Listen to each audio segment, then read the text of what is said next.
Hey everybody, Jacob here from the Formula Drift podcast. We have an awesome deal for you. So if you head over to shopfd.com and use coupon code podcast23, you're going to save 20% on any merch. So anything you can find on that website, use podcast23 at shopfd.com. Save yourself 20%. Hats, shirts, lanyards, whatever. Just use the code. Save yourself some money. So why not? You know, don't stop listening. Wait till the show's done. But then head over, shopfd.com. Use podcast 23. We'll see you guys out there. All right, guys. Welcome back to the Outerzone, the official podcast of Formula Drift. My name is Jacob Gettins, and we have Daniel Stuke. Is it Stuke or Stukey? Like, is Stukey just the nickname?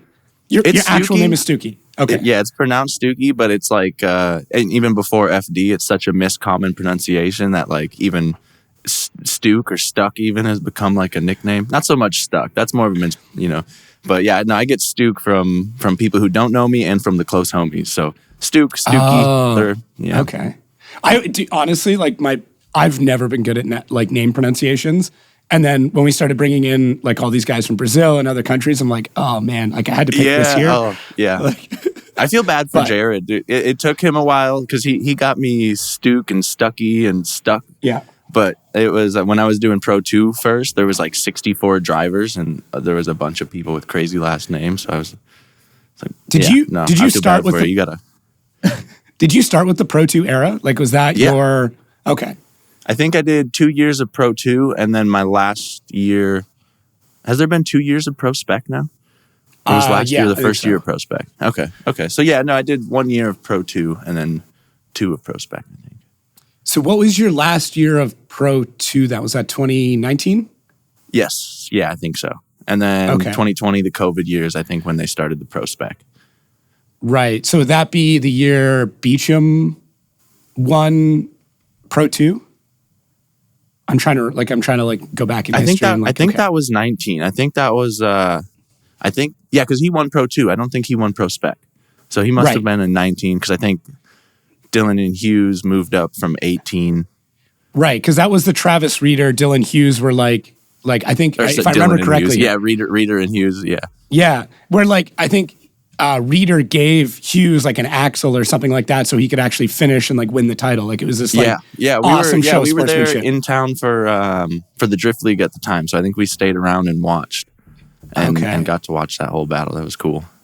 Okay, so you would have. So I worked with Riley Sexsmith back in the day, so you would have competed at the same time as him, I think. Yeah.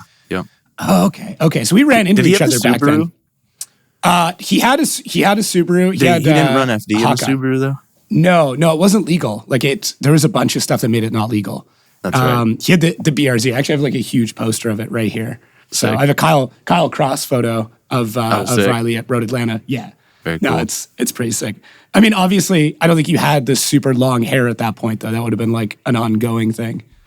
Yeah. No, I've been rocking this forever, dude. I went 10 years without a haircut. I had my trims were basically it ripping out from getting caught on stuff or it catching fire sometimes. But from 18 to 28, I didn't get a single haircut. And then I had like a beaver tail from wearing a helmet so often. So I couldn't brush it out. So my first haircut was, I think, my mom chopping out the beaver tail. Was that just from like snowboarding? Yeah. Dude, everything. Just, yeah. I mean, snowboarding, race car helmets, me just, I always wear it in a bun, but then I got super curly hair, so it just turns into a mess. So I rocked a beaver tail for probably like 2 years. A single dread. A single dread. What is the hair routine like? Because like you have probably the most glorious hair on grid right now.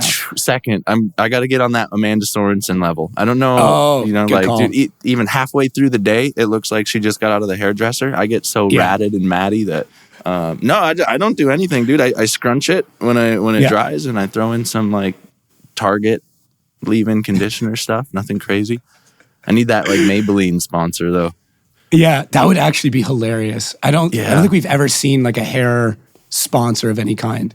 Right, any mane and tail right down the side. Mane of the car. and tail. See, it's funny because I need bulk quantities. Yeah, my little brother used to have like really long hair. I say little, he's like 6'6". He's huge, but like he had really long hair, and that's what he always uses, mane and tail. That's funny. That's funny you bring that up. It's the best, dude. It's the best bang for your buck. Yeah, and I think it actually did come from like actual horse breeding, like from show horses, and then absolutely. people. Yeah. And it all took us like one person to use it on their own head and like, oh, this is actually incredible. Like we should keep using this. Yeah. Yeah. No, I love it. That's funny. So what is what was your rise to, I guess, pro now? Like, I mean, I feel like there's not a lot of info on you. As somebody who does like a lot of research, there's not a lot of good info about your career path, like publicly. I guess, I mean, we've been doing it kind of as privateers / hobbyists with the intention of moving up to pro. So I've never been really good at like, blasting my socials with everything. And like all of Pro-Am and most of Pro 2, even like I didn't have photographers or videographers with me. That kind of started later. And I just kind of grabbed clips from someone who was there later and post it. But no, I did 2 years of Pro-Am. So I did 1 year where we kind of bounced around. We did Vegas Drift, Southwest, Lone Star. And then we did another year where we just did the Drift League. And that was all at Irwindale. So it was 4 rounds at Irwindale. And I got my license through there. And I think that was a really good era or time and series all at the same time. Because it was both the Sorensens, Rome, like Micah Diaz. There was like a whole bunch of heaters that were all right in that little Pro-Am. So it was like a cool way to, I don't know, add an FD track too. We'd run a couple different layouts, but no. So I started through there, and then did 3 years of Pro 2 and MspeK, and then here we are. Last year was my rookie year. We pretty much just used the MspeK car because I was like, all right, I'm used to this thing, and we stayed on the 255s. And I didn't realize that. I didn't realize you were on 255s all last year too. Nah, it's all good. Don't worry about it. Yeah, I was. I don't know what it started out as, but I just really didn't like the sidewalls of the 295 GTs. Like the way it made S chassis made it look a little kind of goofy, like the monster truck rake. I mean, like, I don't know. I prefer I like getting my forward bite and then having a lot of side skate. And it looked like Adam's car on the 315 Nitto or whatever. It looked like it just struggled to do S chassis things. And I didn't really want to step up to that while stepping into pro. I feel like it would have been like a ton of change all at the same time. And I didn't want to struggle through my rookie year. So I was like, I can shred in this car. It shreds on these tires with this setup. We'll dial a little bit more grip in, make it a little more responsive. And it worked out pretty well. We kind of got left at tracks that have smaller drag races in them. Like Atlanta is kind of like a downhill drag race and an uphill drag race. So we had no chance in Atlanta.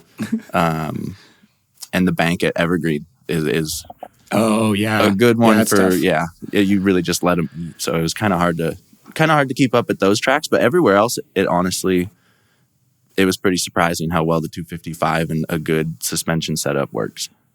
Yeah, that's crazy. I mean, that's a good thought. I mean, I think the wisdom now is like, hey, try not to screw it too much before making the jump to pro. Because we saw it for so long. Guys would build this crazy new chassis and they do all these insane mods and come in with something brand new, and then they get into pro and they're like, oh, I have to learn the speed and the comfort and the tire and diagnose a brand new chassis at the same time. Right. Like it doesn't and make you're sense. adding all kinds of stuff while adding double the rounds and just more tension in the car with more grip and stuff. So you're adding, more than twice the abuse to the car. So it's a lot to learn. So we're kind of easing our way into it. And now with the Vitor tires this year, we were on a 255 at Long Beach too, but it was the 255 Vitor, and they moved. So we plan on being, they worked. They worked. Hurst was on them. Mohan was on them. Rome got a handful of 285s because he's more prepared and actually ordered his tires well before we knew there was going to be a shipping thing. But those I'm glad you brought those up because I think those tires are going to be one of the most disruptive things this year. Like I agree. Just seeing Rome. I'm not saying you didn't do well. You obviously had a nearly impossible task at hand. Yeah, for real. Which you still went a legitimate one more time with James Dean, which is that's one of those feather in the cap for the career right off the bat. Yeah, check that off the bucket list. Yeah. Yeah, but yeah, those Vitor tires are crazy. They work. They remind me a lot of the Valinos. They're just the hotter you get them, the grippier they get. They smoke. They're consistent. That's what I was. I don't know. I was noticing the temp thing in guy like you guys warming up, where like you could actively. Maybe I'm just like over analyzing it, but I feel like that's just kind of what I do. If you watch guys warm up, you'll kind of see as they warm up, they get to a point where you'll see the tires slide a bit more. And then usually at that point, they're kind of done. Like the warm up's kind of finished. I know some guys will monitor temps and stuff like that. But for the guys who like quote unquote feel it out, you'll see them warm the tire up and they'll whip the car around. Usually that last one before they head to the line, the car's almost too loose. Yeah. But I watched Super Drift last night. Or not Super Drift, the Invitational last night. Yeah. I was watching Rome. Yeah, it was Super Drift. I was watching Rome heat his up, and he just got tighter and tighter and tighter. And I'm like, they're not going to loosen up. Like he's just going to have to go. So, that's interesting. That's a whole thing in itself. That like you could probably have a whole hour podcast on just burnout box routines. Yeah. Everyone's got a different take. Like I obsess over burnout box routines. For real. No, dude, it honestly, and I learned this from Field, and it literally, he said, give me 30 seconds in anyone's car in just a burnout box. And he's like, I can tell you what the hell is wrong with it. And then I was like, I believe him. That sounds pretty impressive. But now doing it more and more and more, I totally get that. And that's the first thing I do on the Sims and everything. But there was this Instagram account last year called Beyond FD. I don't know who actually runs it or not, but they just took videos from the parking garage of the overhead of the burnout box of every driver. So you can go back to that video and watch each driver's burnout box and kind of watch. And it's interesting how a lot of the dudes do the same thing, and it's more putting heat into the fronts than the rears. The flashes, the rears flash the heat like really quickly. Yeah. But watching these people, the way they push up onto them and slide, and then there's a couple people like I feel like the Papadakis cars start doing that, but then they pull it back out into a 4-wheel slide to maybe not put like so much wear on the rack or something, because there's a lot of wear on the rack during there. But it's a lot of stress to understeer the tire at full lock, right? Yeah, right. And as cold tires, not so much, but then by the time they're warm is by the time they're really like kind of starting to rip stuff or grab stuff. Mm-hmm. So, but no, I love watching that. It's so interesting. Yeah, I think there were guys that were scrubbing fronts for a while, but really when James and Piotr came in and like were very purposefully understeering the hell out of the car to scrub them, like that's when I noticed more and more guys starting to do it. And then I've seen a couple of guys now. I've seen this more, actually, believe it or not, in like Pro-Am series, where guys will put their fronts on the rear and go do like a quick burnout or two, then swap them to the front and take the casting release off and just do like a quick scrub on them, throw them on, and then go out with them. That's not a bad idea for like brand new fronts, because I do notice it's hard, especially with the Vitors. I was struggling a little bit to put heat into the fronts. Yeah. And I don't know if that's just like the base layer, the top layer they have, or we were 17-inch wheels up front last year. So we ran like a 245 17. Mm-hmm. So my routine may be enough to just warm up that 245 17, but now going to the 255 18, there's a little bit more meat. So I wasn't sure if it was that or the tires by itself, but no, dude, it is so important to warm the fronts up. And I was struggling with that. The first couple the first couple laps of the practice sessions or whatever, I would understeer into one super hard just because I wouldn't be putting enough heat into them. Mm-hmm. And we started changing fronts more often too. I didn't realize how we do it like every other event now, but there's people who I think are changing fronts probably 6 to 8 times an event just because the heat cycles going through them probably just makes them into a harder rubber or something. So they get checked, like heat checked, right? Yeah, we used to run 2 seasons on like in Pro-Am, we'd run 2 years on a set of fronts. And then when we get a flat spot from left footing too hard, like we'd be like, all right, time for a new set. But then you throw a new set on, you're like, oh my God, this is a whole different car. Yeah. I remember seeing Pro 2, the Achilles 123s, and like the amount of rubber that they used to pick up on the fronts was nuts. Yeah. Like they got so sticky and so hot. And that's like when I was explaining to people when I was looking at those Vitors, like what it seemed like, I was like, oh, these seem like the Achilles 123s. Like that's the closest connection I could make, because I hadn't seen. There was one other tire in Europe called Extremes that reminded me of it as well. Yeah. But they're like I I think like a 140 tread wear, and I don't even think they're that. But those would flash off. They wouldn't have the same longevity. Right. So it's really interesting.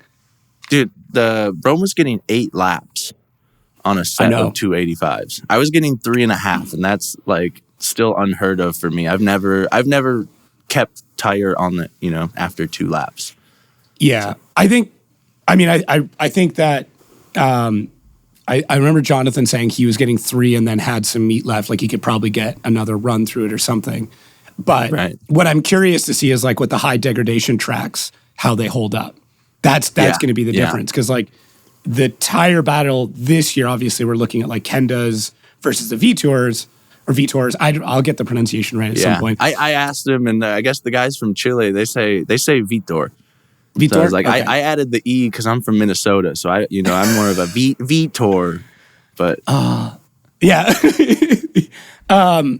What's going to be interesting? Like we saw the Kenda's not quite as fast, but I think in those high deg tracks, they may be better. Yeah, so I'm halfway really through interested. The second lap at Seattle, they're still going to have what they had at the beginning. Yeah. I was like over at Tire Stacks, and I was like going and checking tires, and I was like asking him like, hey, who these? Dude, I was like full sneak mode in the pits all weekend. It was great. That's funny. Yeah. No, we always sneak over there after events and pull some scrubs out just to take home for practice laps and whatnot. But yeah, the Falcons and the Falcons and the GTs, the 295 GTs, they always had some meat left on there.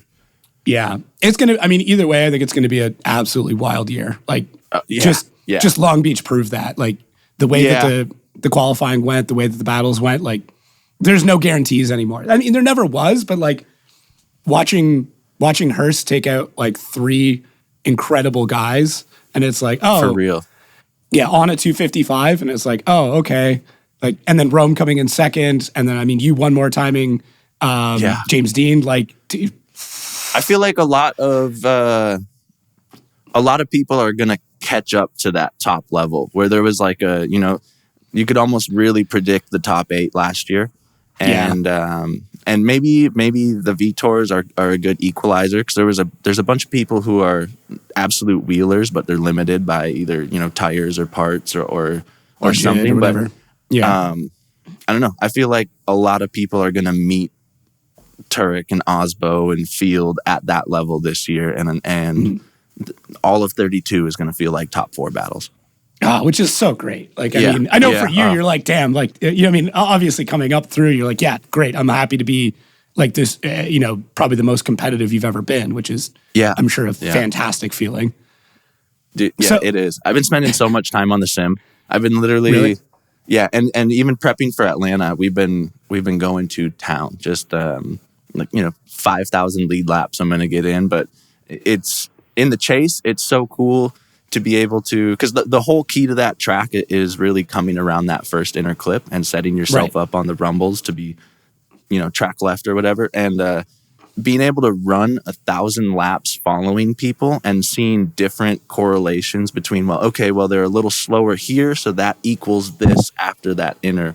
And being able to see every possible line, because we're just hammering it into our brain. Being able to see those possible lines before we follow someone, like I don't know, it adds a whole different ballgame to it. I'm loving it. What is your sim setup? Like, I feel like that's something that doesn't get talked about enough. So, like, what are you running? Wheel, pedals? I still run everyone's on direct drives, and I've tried a couple of them. I haven't had enough time to like get them to click. I'm still on the Club Sport 2.5, the Fanatec stuff.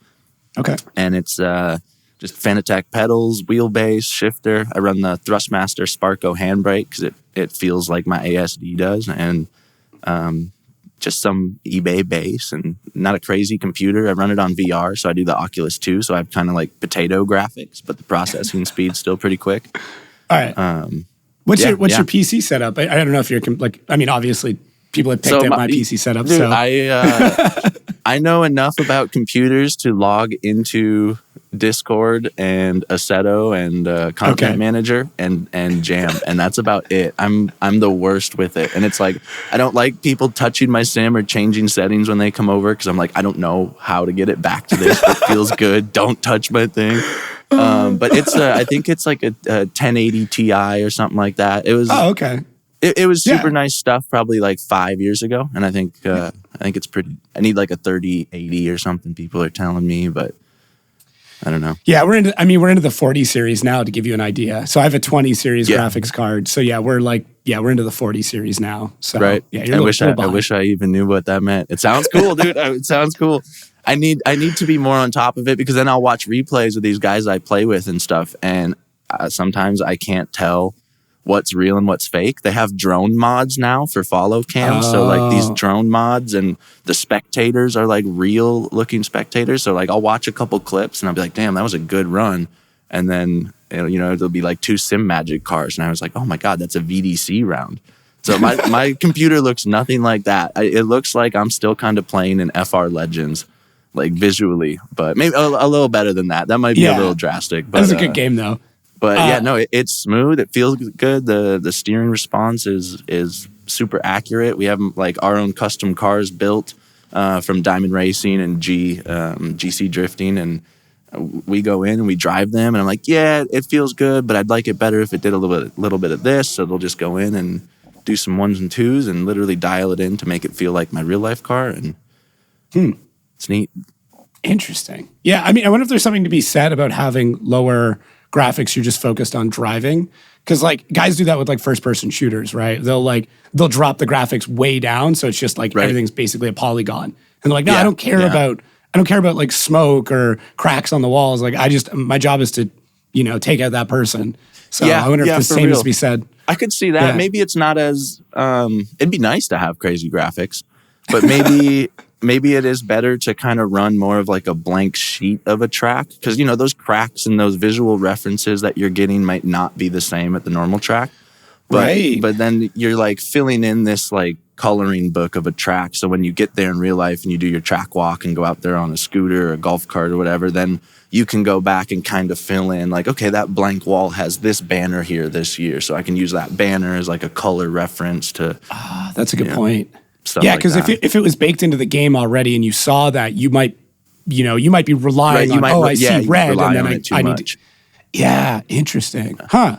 I never thought of it that way. But I love it, dude. I love, I don't know. I just love drifting. I love watching people. I'm more like emotionally invested in ProSpec. I love watching ProSpec. I love that everyone is a wild card and everyone can make mistakes or completely surprise you. Human Rahimi is the most exciting driver, because you're about to see either like a 100-point pro qualifying run, or he's going to 360 into something, and I love it.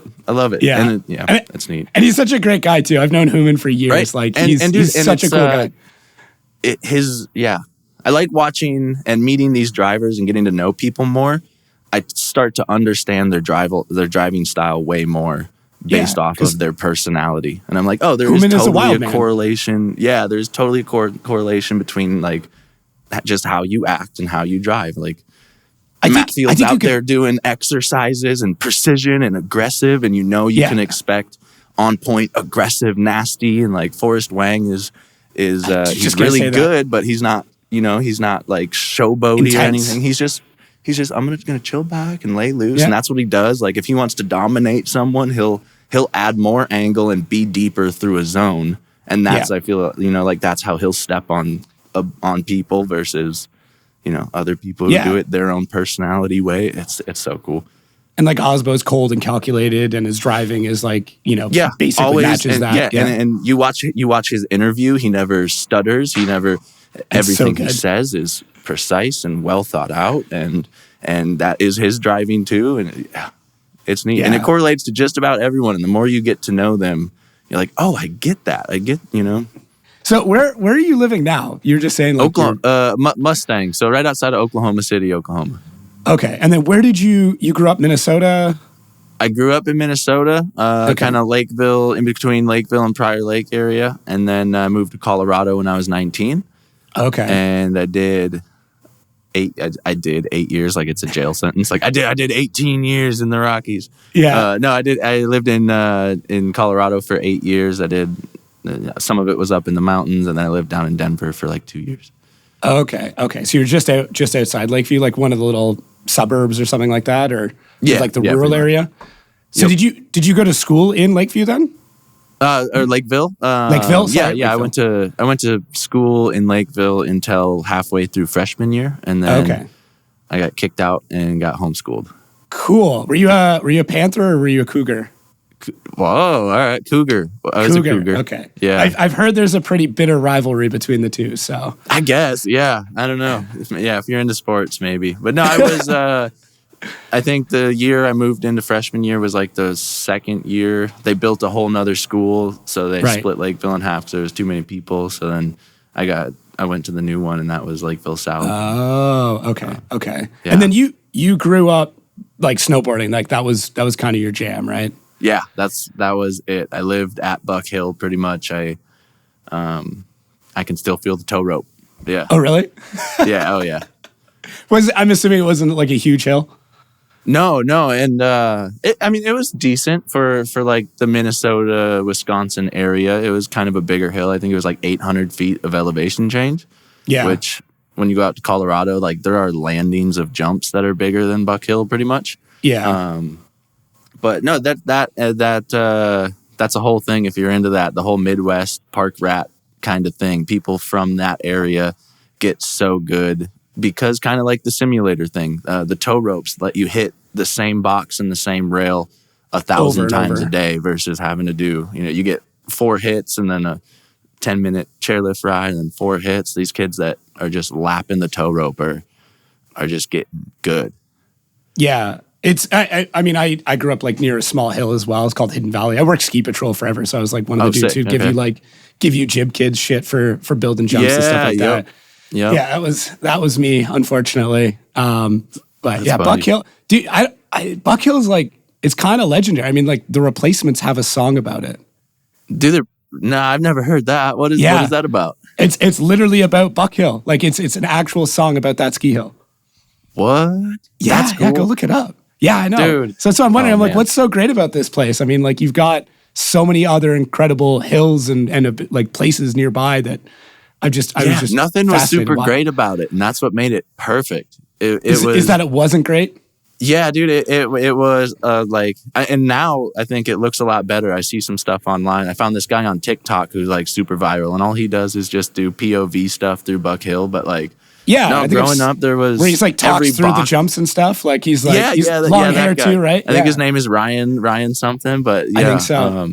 But no, dude, when I was growing up there, every box had nails sticking up out of it at the end, and like, there would be divots after everything that were deeper than the box themselves, and like it was weird. So if you could get good in those situations, like you learn how to nollie out of a front board because there's a nail at the end that'll catch you or something like that.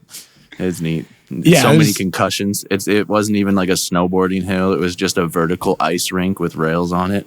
Yeah. So, I mean, it's a good way to depending on, were you more of like a street style snowboarder or like more like, I mean, you were pretty gangstar back in the day.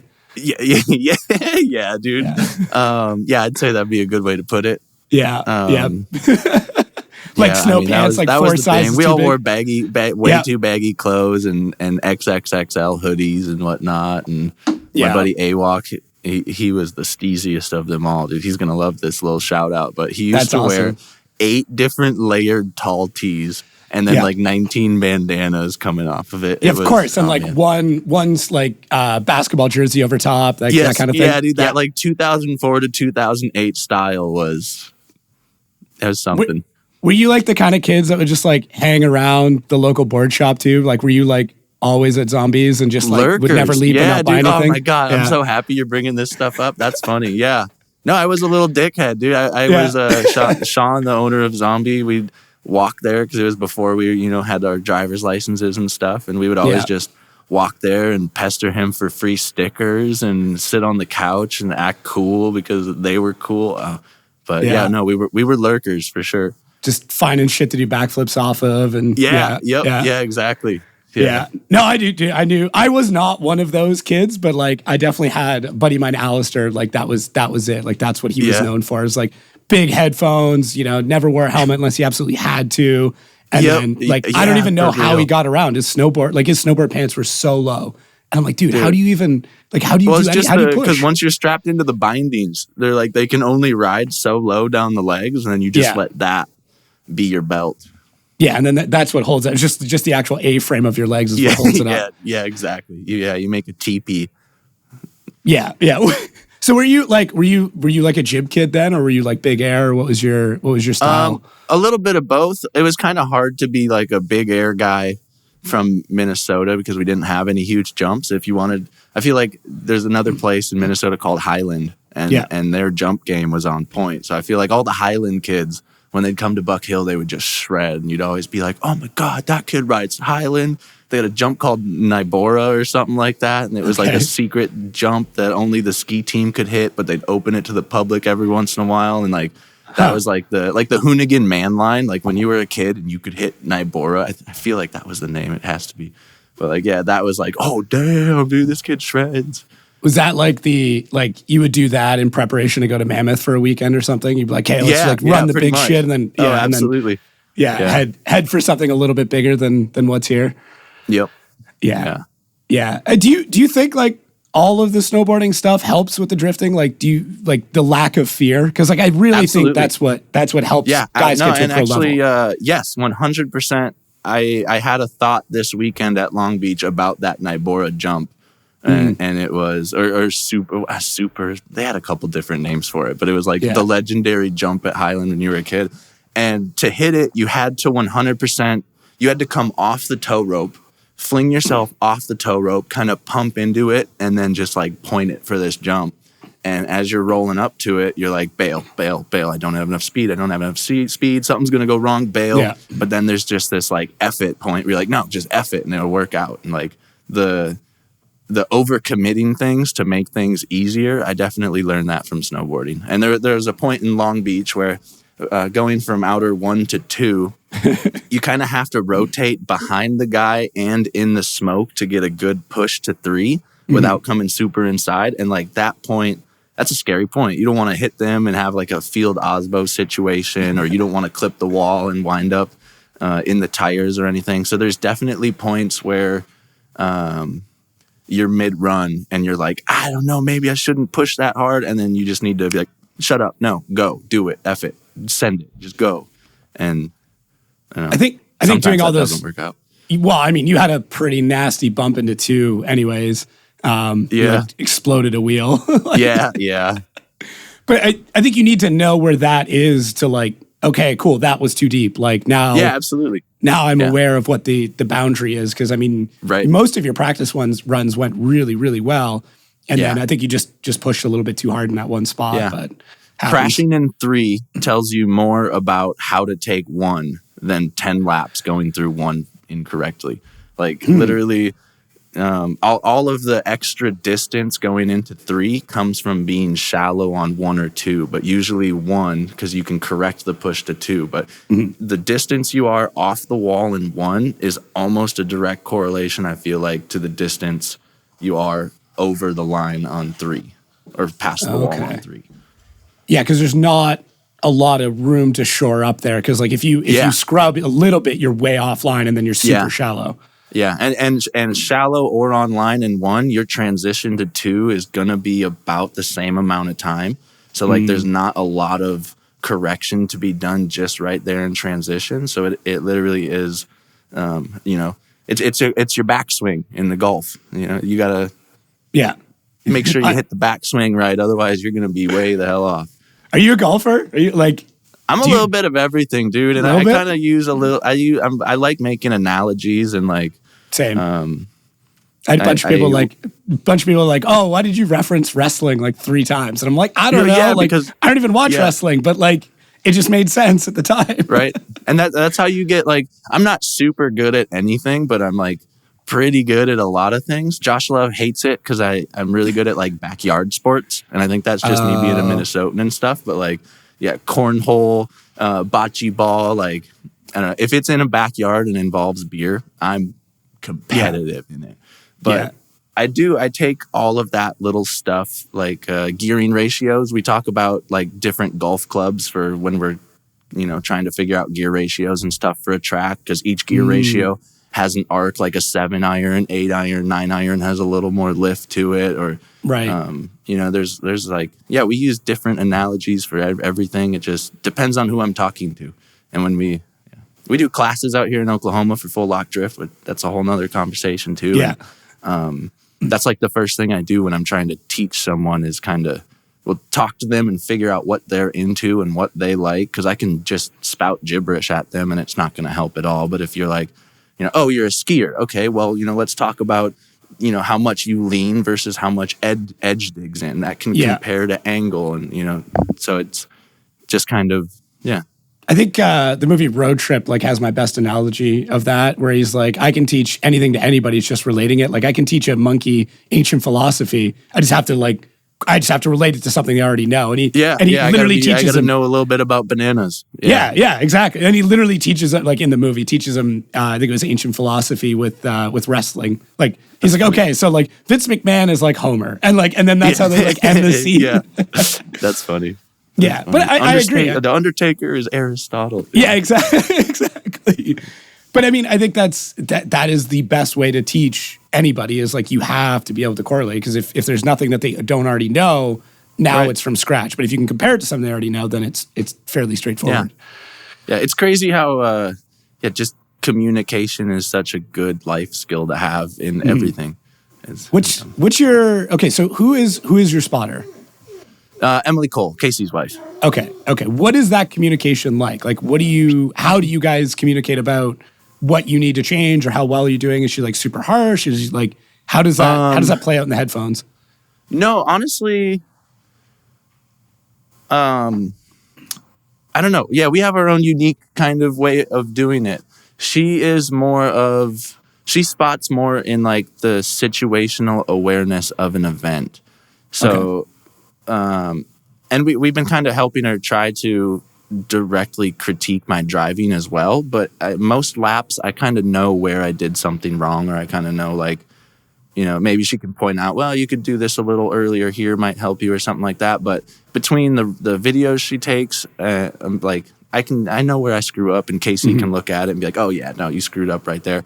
But she is so good at being organized with rules and petitions and timing, and she's like the general manager of race operations for like competition. Like she's so good at organizing. You know, I'll be in line against someone in practice, and then I'll be like, I'll count them out, and I'll be like, okay, I have Holovnia. How's Holovnia doing this weekend? And she'll literally just go, okay, into my Holovnia files.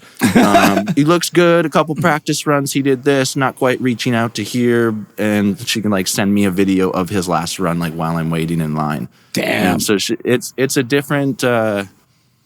Yeah, I don't know. It's different. I guess in battle, she'll just communicate clearly more what the other person did behind me.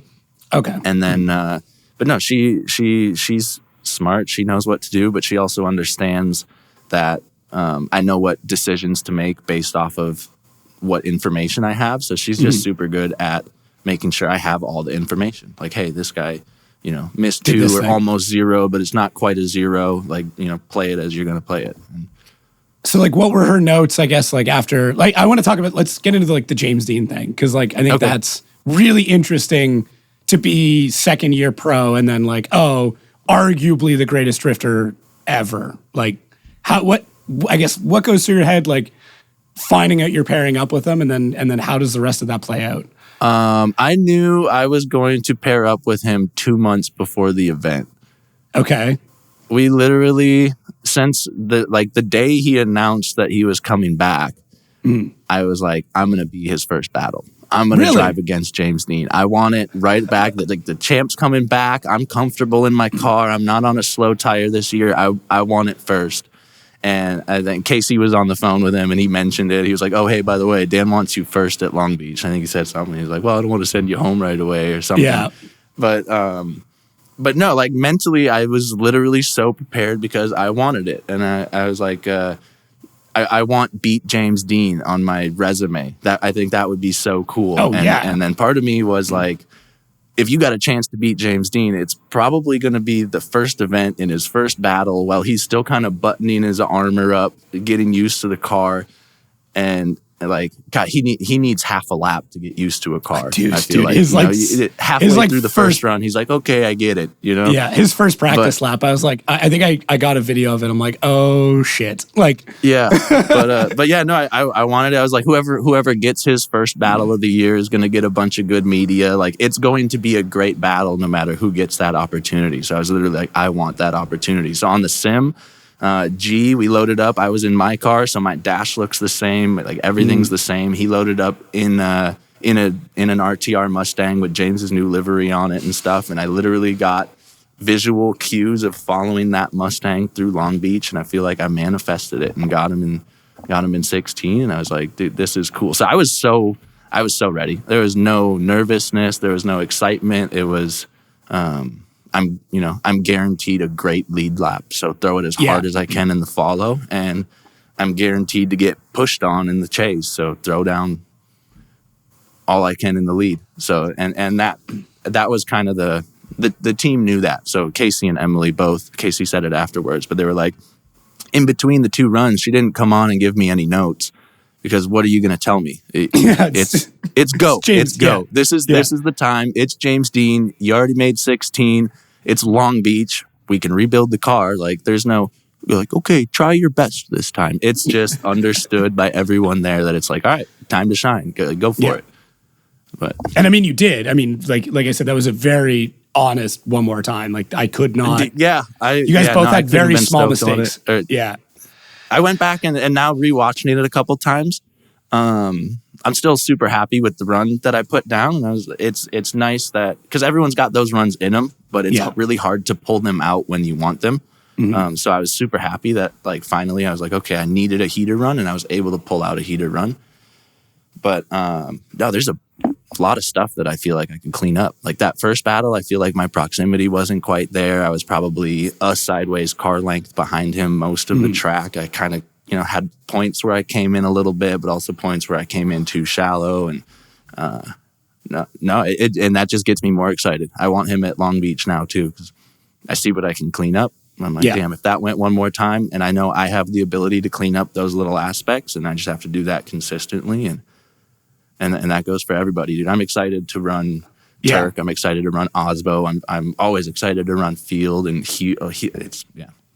Yeah. Well, I mean, it's as you said, like when you have somebody like that, you just know you can run him. Like there's no games, there's no. Yeah. You're not going to worry about him like choking halfway through a run or like being slow. You're just like, no, this guy's going to be fast. He's going to hit every mark every time, and I just have to be better.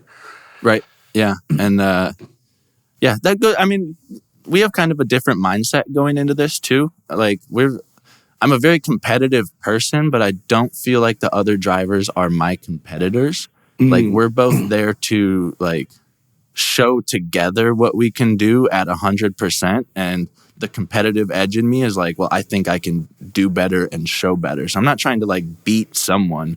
I'm just trying to show off harder a little bit. Like I don't know if show off's the right word, but put a show on. So no, I know what you mean. You're not like there's not a like a hatred or anything towards any other driver, but you're like, I respect what you can do, but I'm going to do better. Like that's just what it is. And that's why we're there. Like literally.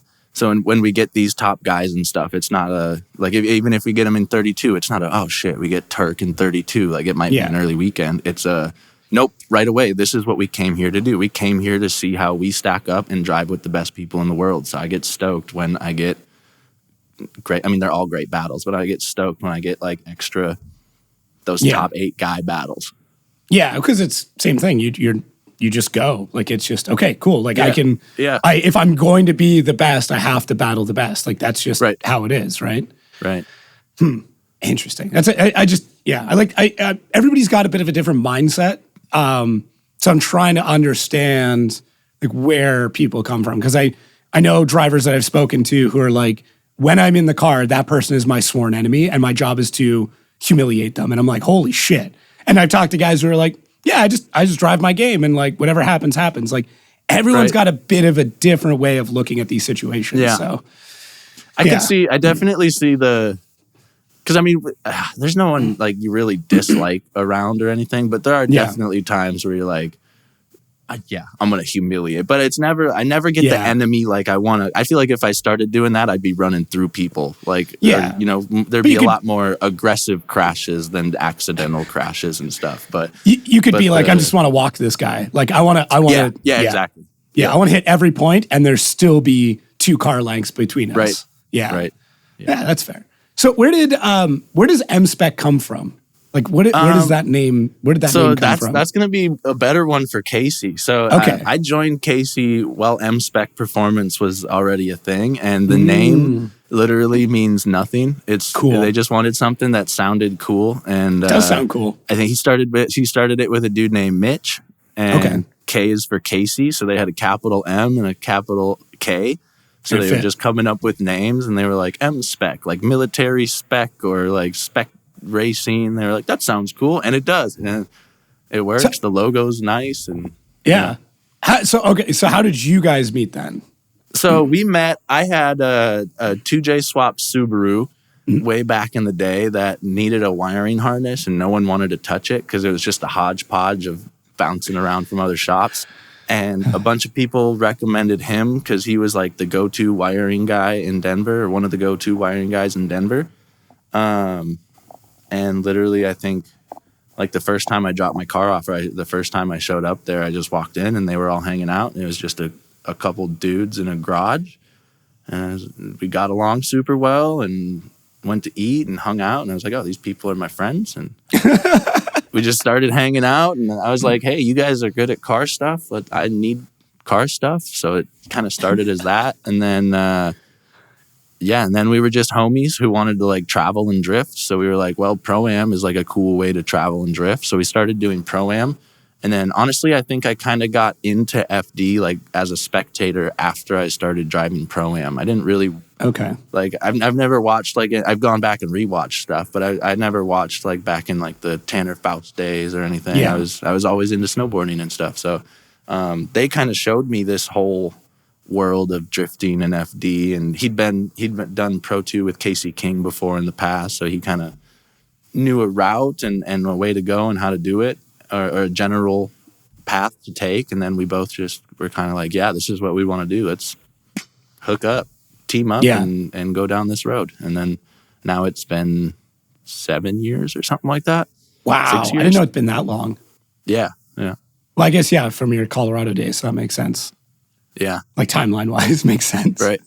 But and it's just never gone back to how it was before. It was just like, it was literally, my life, I literally like walked into that shop and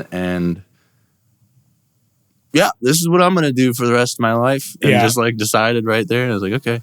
Yeah, this is what I'm going to be obsessed with, like from now on. Yeah. Yep. Yeah, I know that feeling. That was pretty much how I felt about seeing drifting for the first time. I was like, oh, okay, this is my new obsession. Like, you're like, I'm gonna do everything I can do all my life. Yeah, exactly.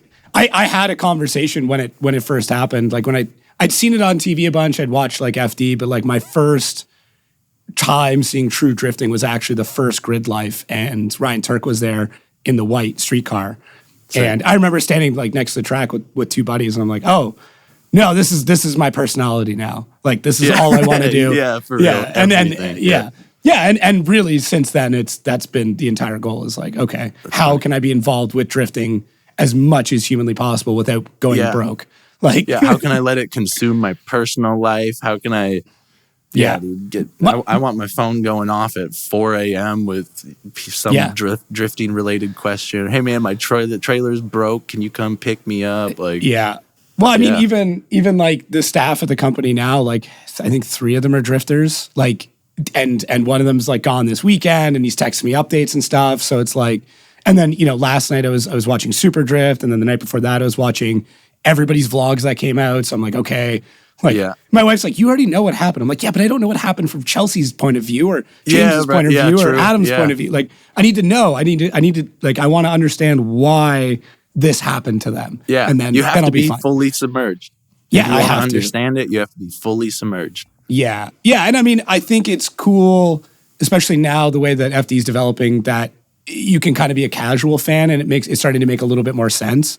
Like I'm trying to get like my mom, like like super supportive mom. Like when the podcast happened, she's like, I'm going to listen to every episode. I'm like, Mom, it's not, okay, like, thank you, but like, you're probably not going to get a lot out of this. It's going to be like a Portuguese speaking lesson. You're like, exactly. I don't know what's going on here. And then she was asking questions about like, oh, so like, what does this mean now? And like, I can see it happening. I'm like, oh shit, here we go. Dude, yeah, I love the moms. My mom got into it last year too. Oh, really?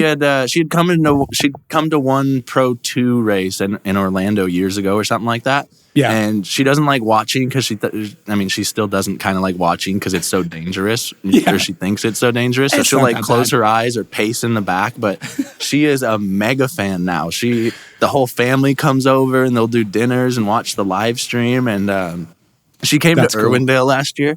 And we went to, it was just some breakfast place after Irwindale. And it was Sunday morning and Ryan Turk was there with his team. Oh, cool. And when we come out, my mom recognized him and she was like, oh, you're the one with that cute silver car, huh? Or something like that. And I just was like, I love my mom's perspective on this. And she's like, that's the pretty silver car, right? And I was like, yeah, that like 1,000 horsepower monster that eats tires and I think is like I view these cars more as like little demons. And she's like, oh no, it's just a pretty little silver one. And I'm like, it is, Mom. I like that livery he had last year too. That silver, it was like I thought industrial it wiper looked blades or great. A something. little silver bullet. Yeah. Yeah, it looked good. He switched up the livery a couple times last year, but that's cool. I want peel-offs. Like you switch a whole different color every round. He did that with the FRS or whatever it was one year. Yeah. Where like he did a new livery because there was like the green and white one for O'Reilly's, and then he had the Rain-X one, and then he had. I'm almost positive he did a year of that. I can't remember who it was. It was in a S14, a Canadian dude. Sebastian Gauthier. Yeah, every Gauthier. round. Yeah, he did. Every round that. was He like came a out with different like a different highlighter color every round. Dude, so Quebec drifting, like that's Quebec. That's how they are though. Is like everything is crazy over the top. Everything's super bright. All the cars are insanely loud. Like that's the style of that region. Like, even it's so. I think it was at Irwindale that year. He was all packed up, and we were in the pits, and we were like hanging out, and I was with Riley, and he's like, I think that's Sebastian's rig, and I was like, oh, okay, cool. He's like, watch this. I bet you it has like the craziest Jake brake you've ever heard. Sure enough, he lets off the throttle, just like, bah! And like through the pits, he's doing it. But like that is the style of that region. Is like all the cars are wild liveries, super bright, crazy loud. Like it's like it verges on obnoxious, but everything is so obnoxious that like it kind of brings the level to like, oh, this is the acceptable level of obnoxious here. And it's so cool to watch though. You go watch Quebec drifting and they're insane. Neat. Yeah, I've got buddies who drive there, and I've got like a group chat of friends that are all like Quebec drifters, and they'll like send me photos of the car. I really just know Tommy, my film crew, my photographer and videographer from Canadias. Right. Yeah. Has he taught you any like French swearing yet? Dude, he has, and I forget all of it. Yeah. I wonder if I always ask him how he says French words in French. I'm like, oh, like how do you guys say like ménage à trois in French? And he's like, like ménage à trois. Yeah. That's what he says, and I get a kick out of it. He's like, you're dumb. Yeah. He's got if I remember correctly, he's got a pretty thick accent too. Both of them do. Yeah, every time I see him, they're funny guys. I'll say something in French to them every time I see them, and then they're like, it's the other Canadian. And I was like, what's up? That's right. I forgot. They were so stoked at Long Beach. Yeah. Yeah. Every once in a while, I'll like scream something in French, and like I know nobody else in the crowd's gonna know what I'm saying. So right. So is there like a particular style in Oklahoma right now? Like, is there anything that's going on in your area? I mean, we can talk about. I mean, you're involved. No, honestly, in it too, I would say there's a couple dudes here who are doing some really cool stuff. I mean, like everyone's doing their own cool thing. The fact that they're doing it is cool. But there's like a couple crews that are doing like the kind of matching liveries with low power cars, like some final bout kind of style things. There's a little bit of that, but I would say for the most part, Oklahoma is still kind of in the we're just making sure our cars work and we can get to the track state. Not that like their driving skills are behind or anything. It just kind of seems like the the overall scene here is pretty 10 years ago or something. So, Okay. but that's part of why me and Robert have teamed up with Mike this year to try to make events feel more, I don't know, updated. Well, I mean, it happens, right? You're kind of that middle of the country where, like, you know, northern, they kind of have the snow that they can practice in. So there's like a bit of driver development that happens there. The Northwest, you get the rainy where like you can get a lot of seat time without wearing tires.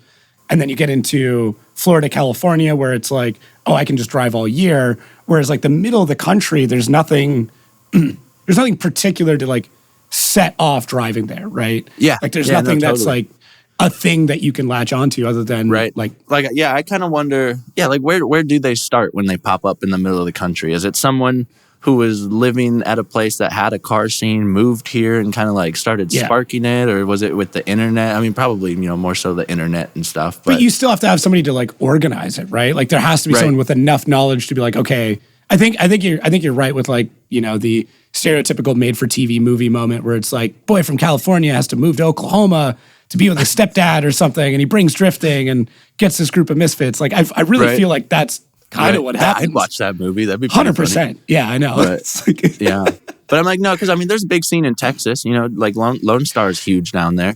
So I mean, that pulls in. I used to drive from Colorado to drive in Texas for Lone Star. So I mean, like, I'm sure there are plenty of people who were into it in Oklahoma before there was anything organized here, and they probably, you know, would make the 3-hour drive down to Texas for whatever. But I think my buddy Ben Kraft drives in Oklahoma. Comatric, he's got a YouTube channel. Yeah, he's got a 5.3 S chassis, red S chassis, which I mean means nothing, but I'm almost positive. I haven't talked to him in a while, so I feel bad down here. Yeah, at least you guys can have them. I mean, here in Canada, they just rot out. So, like, the rust is brutal. The LS, and I guess, I don't know, maybe the progression of the sport in areas too is like, I mean, it's almost like the trickle down economics, but for car parts. Like, just a lot of people at the grassroots level aren't buying brand new WiseFab kits and stuff. They're buying cut knuckles or parts of other kits that, you know, this PBM arm is slightly bent, but it's not broken, and people, you know. Yeah. So I feel, maybe because there hasn't been a giant drifting presence around here, there's like also just not knowledge and parts and. But I mean, it takes something like you and Casey to make that happen, though. Like, there was kind of an explosion last year. Within the last 2 years, there was no FD drivers who lived in Oklahoma. Or I guess Nick ran Pro 2 way back in the day or something. But now there's 7 of us that live here, like out of nowhere. So it's me, Casey, Robert Thorne, Josh Love, Jack Davis, and then 2 people who won their license last year and are going to be in ProSpec this year. So there's we got a good base of a community for higher level driving. Those are all shredders too, which is the crazy part. Yeah. It's not like, you know, like, oh, these are guys who like kind of came in and left. It's like, no, Robert Thorne is kind of, in my mind, like very reminiscent of like what Rome did, where it's like, comes in, just, no, I'm good. Like I can just run people. Yeah. He's just a monster driver. And then he's like, oh, you guys also drive with no traction over here. He's like, he just moved his whole driving package, like mental package, into here. And he's like, I'll just do the same thing I've been doing for years. I'll just kind of let the tail. Yeah, come out a little bit more. Yeah. It's like more slip angle than like what I should have. And I'll just make a career out of that. Yep. But it's funny to see those dudes who were like super good and super successful at grip racing.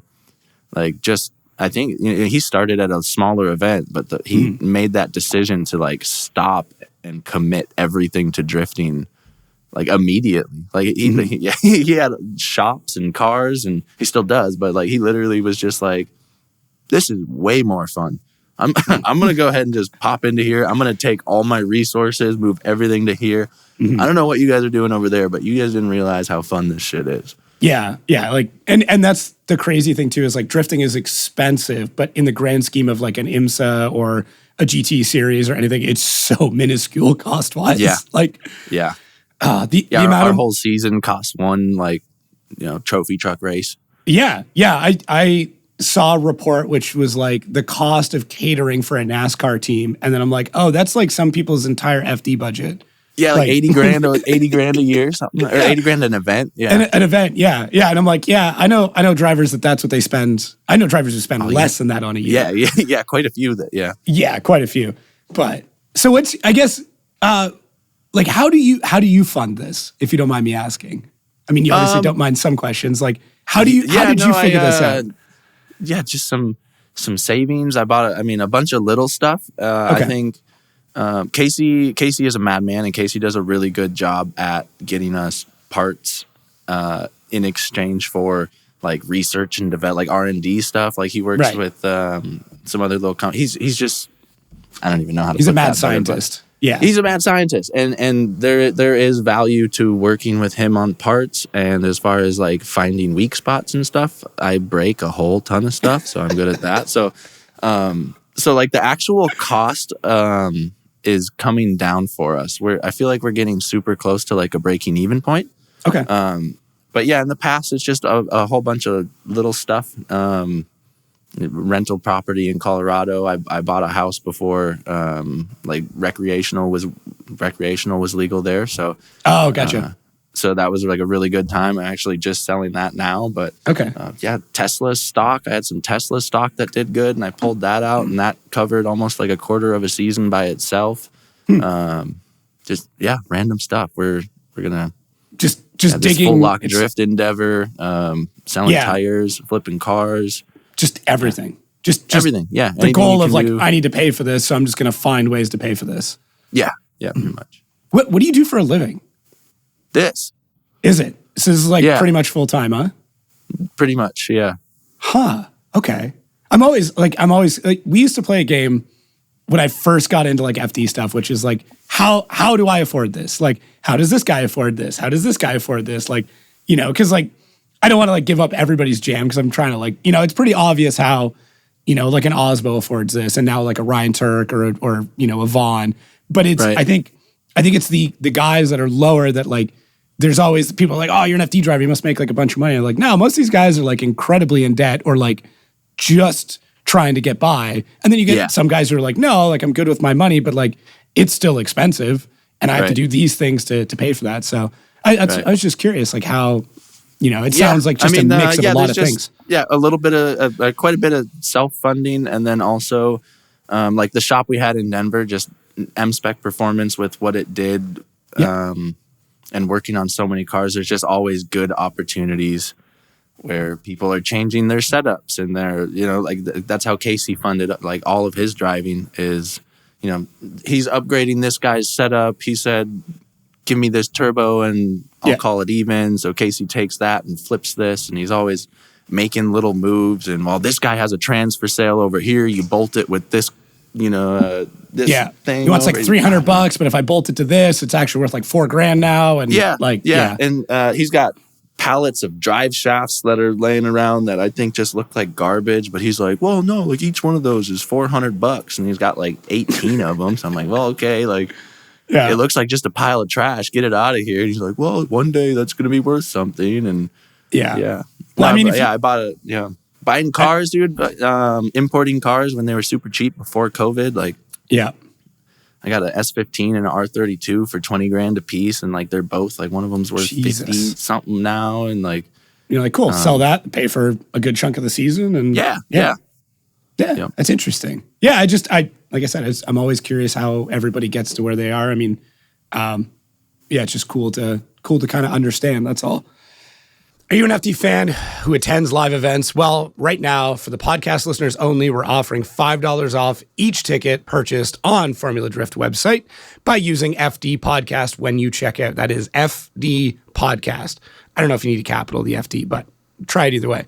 So head over to formuladrift.com, pick up the tickets, then enter code FD Podcast, get $5 off all 8 events this year. So 20 a season. Head over. If you're going, save $5. Might as well.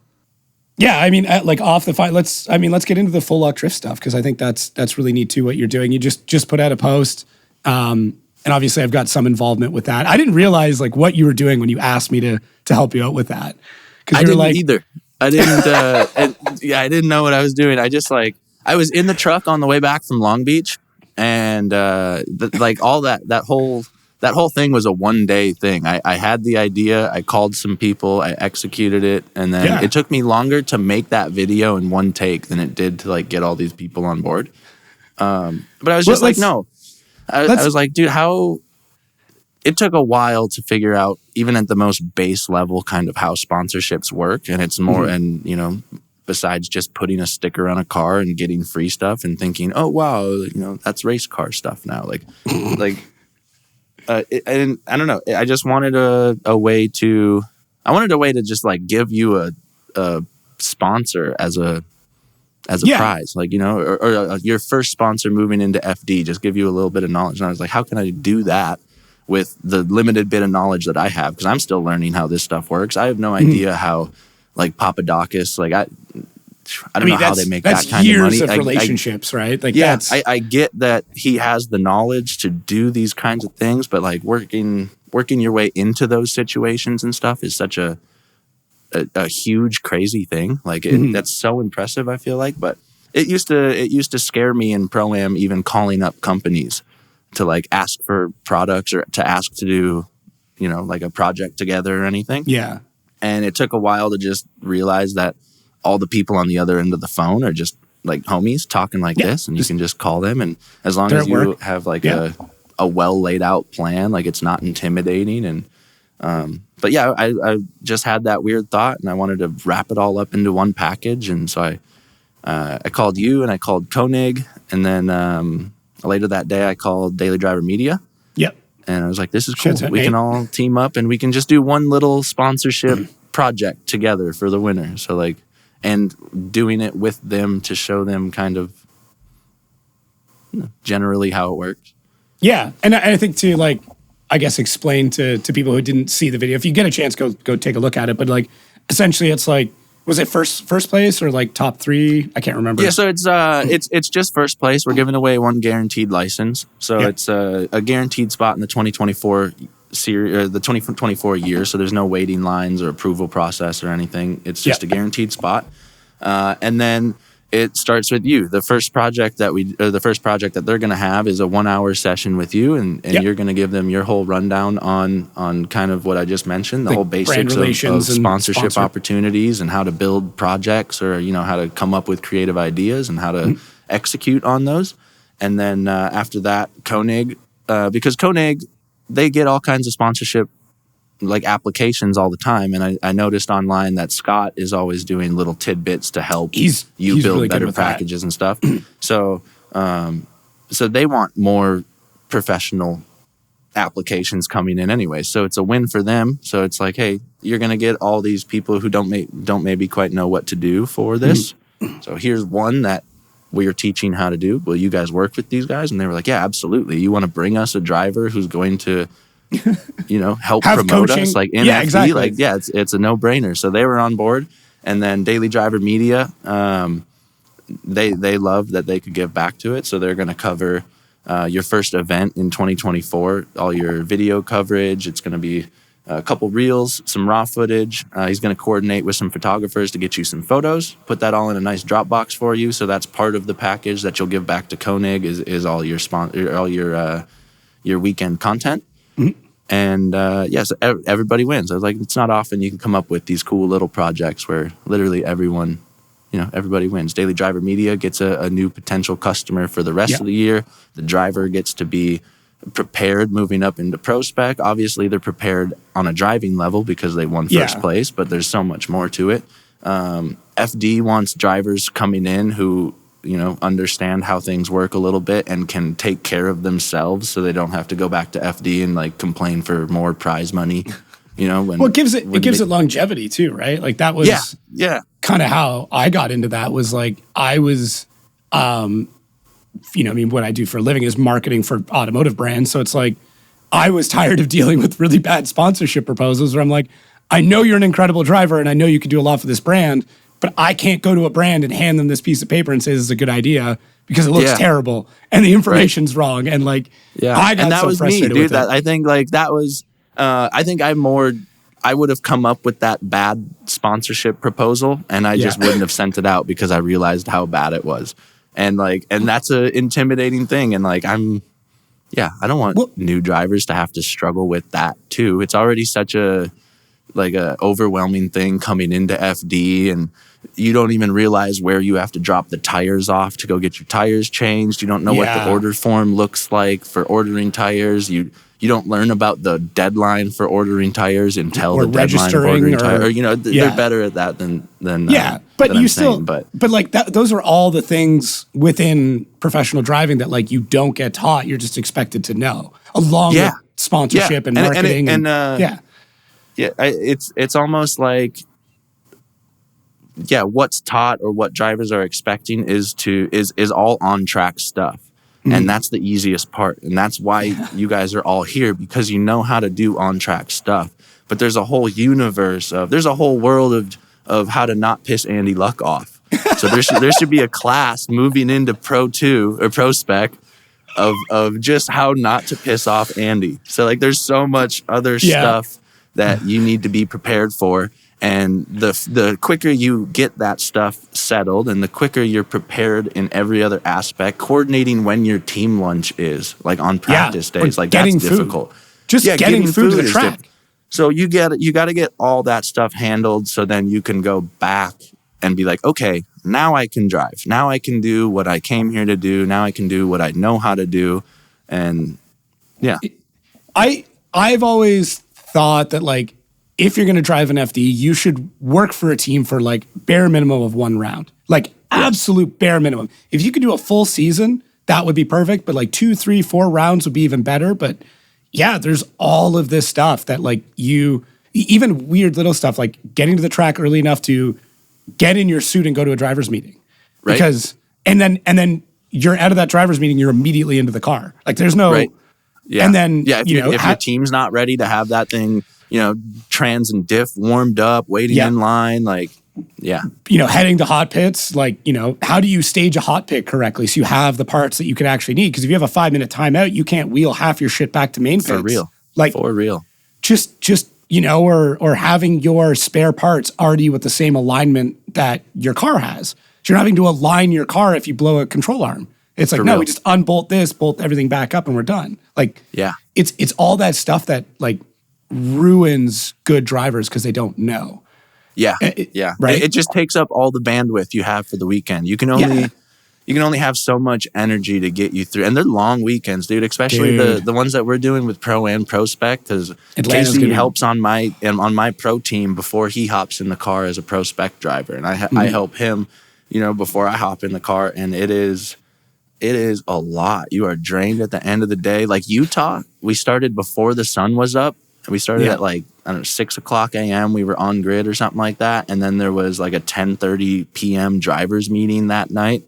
And the whole team is pulling these double headers and stuff. And it is, there's only so much brain power that you can have before you're just done. Yeah. And after the weekend, even like when my wife tries to talk to me in the semi truck after a weekend, I'm just staring at the road, driving the trailer home, and like, she's like, you don't even listen to me. I'm like, no, I have nothing left up here, man. I'm muck. I need a couple days.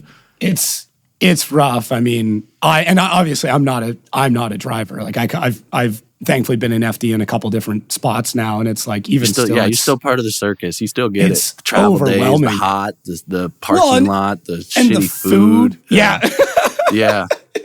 Just trying not to eat like a bag of shit is so hard.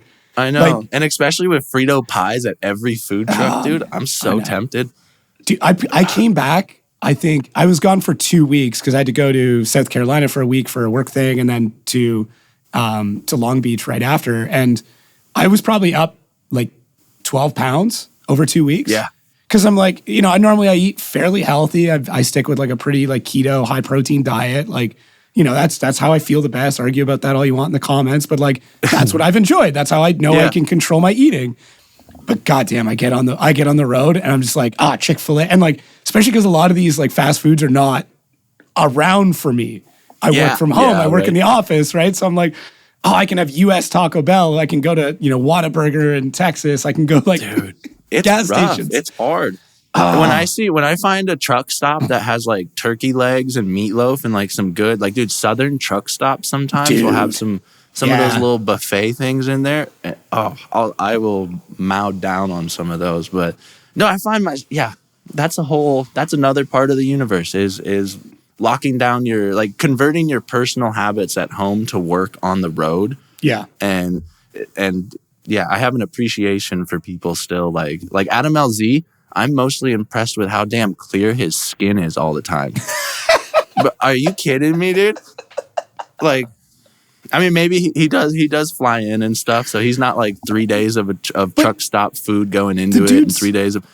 But I break out, dude. After a weekend, I get these big old nasty pimples from all the greasy food I've had on the road, and like, Dan Chow, Matt Field's team. Yeah, Dan Chow has his.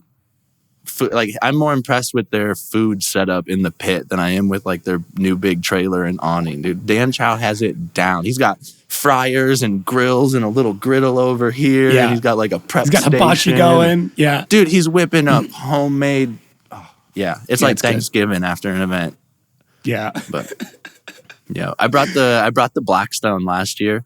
Oh, nice. It's nice. I liked having the Blackstone. It made cooking really easy. I feel like we did a lot of walking tacos, which still is kind of a greasy. Do you know what a walking taco is? Yeah, it's like a Frito pie, basically, right? Yeah. Okay. Yeah. Pretty much. My Canadians, my filmers and stuff, they never had a walking taco.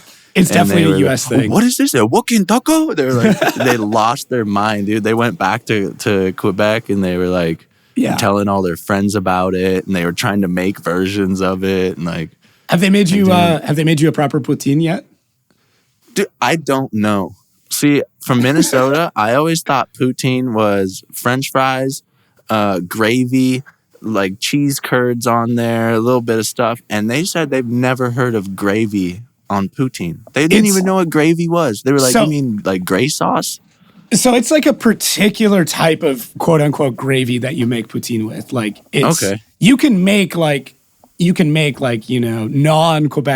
poutine with like a beef gravy, but the one they have is like it almost looks red. It's weird. It's a lot thinner but goddamn, it's good.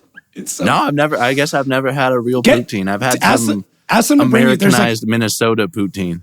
Yeah, ask them to bring you. There's a canned poutine sauce that you can bring, and then. Like they can like I'll see if I can bring some for you, but they can get it from Quebec and it's like a canned sauce and you warm it up, like you can just boil the whole can, crack it open, pour it over top. Oh yeah. But it's hard because easy trackside meal. Yeah, you should do that. Like, just get some French fries, for $18 at a fried truck. Yep. Dude, we had a new videographer this year and it is his first FD was Long Beach and stuff. And I was like, oh, I'll make sure to go grab lunch and stuff like that. And he comes back. I told him like, we'll cover it. Comes back. He's like, it's $34 for a sandwich and a drink. And I'm like, yeah. And he's like, this is insane. I'm like, yeah. And that's US dollars. I'm like, imagine what that cost me back in Canada. It's a $50 lunch for like a terrible sandwich and a drink. Oh my God. Yeah. We were struggling at Long Beach, but Kiki pulled off a good move. Okay. I was just planning on doing DoorDash. But then I didn't realize that they closed the street down for part of the track. Yeah. So to get your DoorDash, they had to walk like 5 miles up and over and out of the event to meet the DoorDash people. So I was like, damn. So I was like about ready to go do like a temporary sponsorship with one of these food trucks and be like, hey, man, I got to feed my team. I know those hot dogs were $1. Like, I'll come as soon as I get knocked out of competition. I'll come park my car right next to your food truck. So then, if people are going to wait in a 40-minute line, they're probably going to want to wait next to the car they can look at and poke around and stuff. So I was like, you hook me up with some hot dogs. I'll come park my car here for the rest of the night. But I didn't get time to go over there. But Kiki went over there, and she's just the nicest. She just put on a nice little sweet face, and she was like, "We're a team. We can't get food delivered. Would you guys help us out? We need 12 hot dogs in 2 hours." She pre-ordered them, so they hooked it up on the hot dogs and had them all ready and ready to go. So she came back, slapped some big old doggies on the table. So as a fellow husband of a spooky wife, as we call it, what is the spookiest thing? What is the weirdest thing you have at your house? Oh, sheep brain. Okay. Yeah, she goes full She's spooky got then, some wet specimen of a sheep brain. Damn. A couple epoxy little skeletons and stuff. I feel like that's not too out there. But yeah, the sheep brain. She loves her Star Wars stuff too. So I'm like looking at this really cool pancake mixer we have, but it's a lightsaber pancake mixer. Okay. So she's got some neat little nerdy stuff like that too. My wife went down the Harry Potter route of the spookiness. So like we have like 2 stand mixers in our house because my wife comes from like pastry, and they're both like covered in Harry Potter decals. So like one's like a Slytherin mixer. Yeah. That's my so that's Casey's wife is the Harry Potter girl. She's nuts about that. And I just realized I'm going to start calling her my Harry Spotter. Wow, that sounds weird. Probably not, but I like it though. We can workshop this a bit. She's got Harry Potter sleeve tattoos and like she's about it. Yeah, but my wife's got Kiki's the Star Wars one. Actually, I think she started Harry Potter last night. I got her into Lord of the Rings. She was so anti Lord of the Rings because she's such a big Star Wars fan. Yeah, she felt like she'd like be betraying them or something like that. So she wouldn't even give it a try. She pulled the Clerks reference where it's like, oh great, it's 3 movies of people walking. yeah, for real. Why didn't you take the giant birds, dude? Yeah, yeah. That was actually really good. That was a good impression. But no, she's so into it now. She watched them all start to finish in the span of like 2 days, which is pretty impressive. Just sit down and knock that out. That's a grind. Then, she did all the Hobbit movies, and she was less of a fan of the Hobbit movies. I liked the Hobbit ones, but See, I'm not a big Lord of the Rings. I'm definitely Star Wars. I side with Kiki. Yeah. Like Mandalorian this year has been incredible. So dude. It's been good. I'm gonna go back and I haven't watched Bad Batch yet, but that's next. Not that I have a shitload of free time. And you've seen like the Obi, the Obi ones and stuff. Yeah. Okay. Yeah, no, I've been through all those. I haven't done the animated series yet. I try and do that stuff on planes because it's like. I try to use flights as my decompression time. Like I know a lot of people work, and I'm like, I get very little decompression time with everything I have on the go. It's hard to decompress when you're like sat up like this, like squished in between people. And yeah. I always ask people who fly a lot, like, can you give me some like tips and tricks about like upgrades and things like that? So I've got a pretty good system down now of like. How to get the seat I want without paying extra and like how to work your way into some upgrades and like what, like we fly a lot of Delta, but that's like, I fly to Detroit. Delta, dude, those Biscoffs, the Biscoffs. I know. That's usually how I break my diet is like, I'll get on a Delta plane and like, they'll be like, hey, what would you like? I'm like, I'll have a cookie. And they're like, and a coffee. And I'm like, you know me. So you know it. Dude, it used to be $79 to upgrade to first class on Delta. Mm-hmm. And I would do it every time because the drinks were like $12 or $15. Yeah. So if you get the luggage, a snack box and 2 drinks, you just just paid for your upgrade. So I just upgrade for $79 and then get a little tipsy on the flight, eat like 9 Biscoff cookies, and it was a good one. Yeah. But hey, about the Mandalorian. Okay. In one of the recent episodes, like going back 2 episodes, I had one big problem, and it was when the Mandalorian people are when they're in their little cave hiding spot, and that big snapper turtle comes out, right? And they're all like trying to fight this snapper turtle. It was just a big turtle. It didn't have any like superpowers or anything, and they were shooting it like it ate like 9 of them. And they're so badass in every other battle, and they take down like skyscraper tall monsters and stuff. And then it's like, oh no, big turtle! Like, and they're just all just. I know. I mean, my argument to that is like you have to remember like it's a rebuilding of this culture. So there's a lot of like younglings that are there. So like I bet you the ones that died are like, the ones that are like not as trained. But then when they go to like do the big battles, that's the older, more experienced ones. So like maybe I don't know. I'm really defending. Because they had that dude with like the big turret blaster, and he's got like that big giant guy. But then also like a big bird took his kid, so he's not that badass. Maybe he's carrying a lot of weight. Yeah, he's not that guy, pal. He's just not that guy. He's just not that guy. I mean, as you said, I mean, Lord of the Rings. Why not just take the bird? Like, right. they fly in at the end and rescue them. Dude. I know, right? I know. There's so many plot holes, like of all the movies, though. Right. Yeah, all the movies. Yeah, stormtroopers, like, one hits his head. It's like, well, if they're all clones, then like, shouldn't they be the same height? Like, why would one be taller? Like, Yeah. Yeah, you're right. I never thought about that. That's funny. Yeah, we upset. I know we're upsetting people, which I'm okay. I'm okay with upsetting people on this front. Like, I'm actively trying not to like stir the pot too much on the drifting front, but like Star Wars lore and stuff, come at me. Like, let's go. You put your silica gel packets in the bowl before or after your milk. That's one that'll get people upset, dude. That's good. That's good. It took me a second. Like, what the hell is he talking about? What? Yeah. I'm like, man, you should not eat on all of them. Yeah, you should probably you should probably go to a doctor. If you're eating all of those. Oh. Yeah. So any like other, I don't want to like spoil anything. Are you guys working on any cars or anything else coming up or any? I mean, yeah, we're kind of starting to, I guess we're about to be starting the 2024 car. Okay. I had a S15 street car that ended up on one of those contraband lists. So I was like, well, that sucks. I can't drive it anymore. Straight out of Florida. That makes perfect race car. So I wanted it to be my original pro car. Casey wouldn't cut it up because it was like a perfectly clean Type R or Spec R.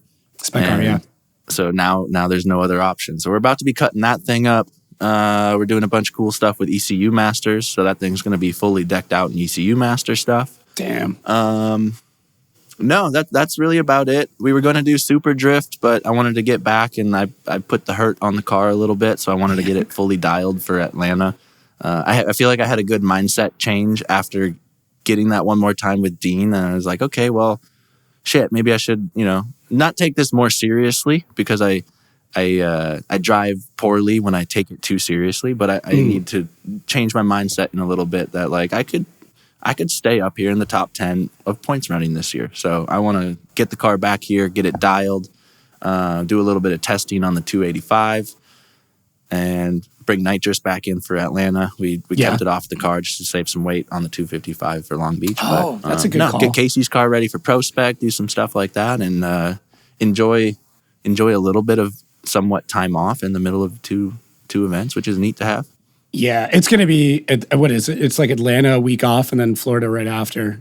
Yeah, pretty much. Yep. Yeah, I'm debating staying down there, but I think so too. I'm going to leave the semi down there, but yeah, well, you might as well. Yeah, maybe I'll come cuddle with Rad Dan or something. I was just going to say park it at Rad Dan's, right? Like, yeah, yep. It used to be like I'm the sure Adam LZ. He's already got 9 people with big old trailers. Yeah, but I mean, it's between that and the LZ compound. I think that's where like half the rigs are going to be stored. Oh, yeah, right. I don't know if anybody else major. I mean, I'm sure there's other guys down there that could store it, but Ben Hobson's in the area.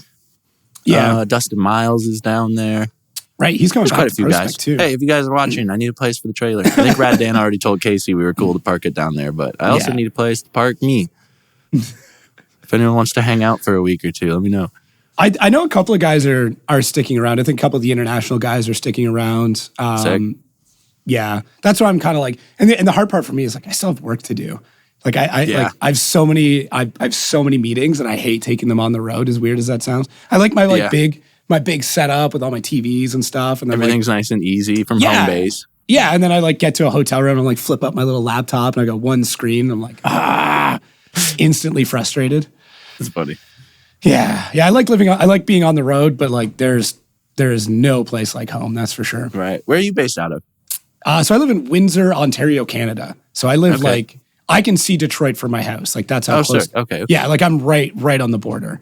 So for me, part of the reason we moved down here is just for travel. My wife's family's from here, but it makes it like super easy for me to cross the border because doing it at an airport is a bit of a pain in the ass. Whereas doing it on land. Drive to Detroit and then fly out of Detroit. 35-minute drive to the airport for me. Sick.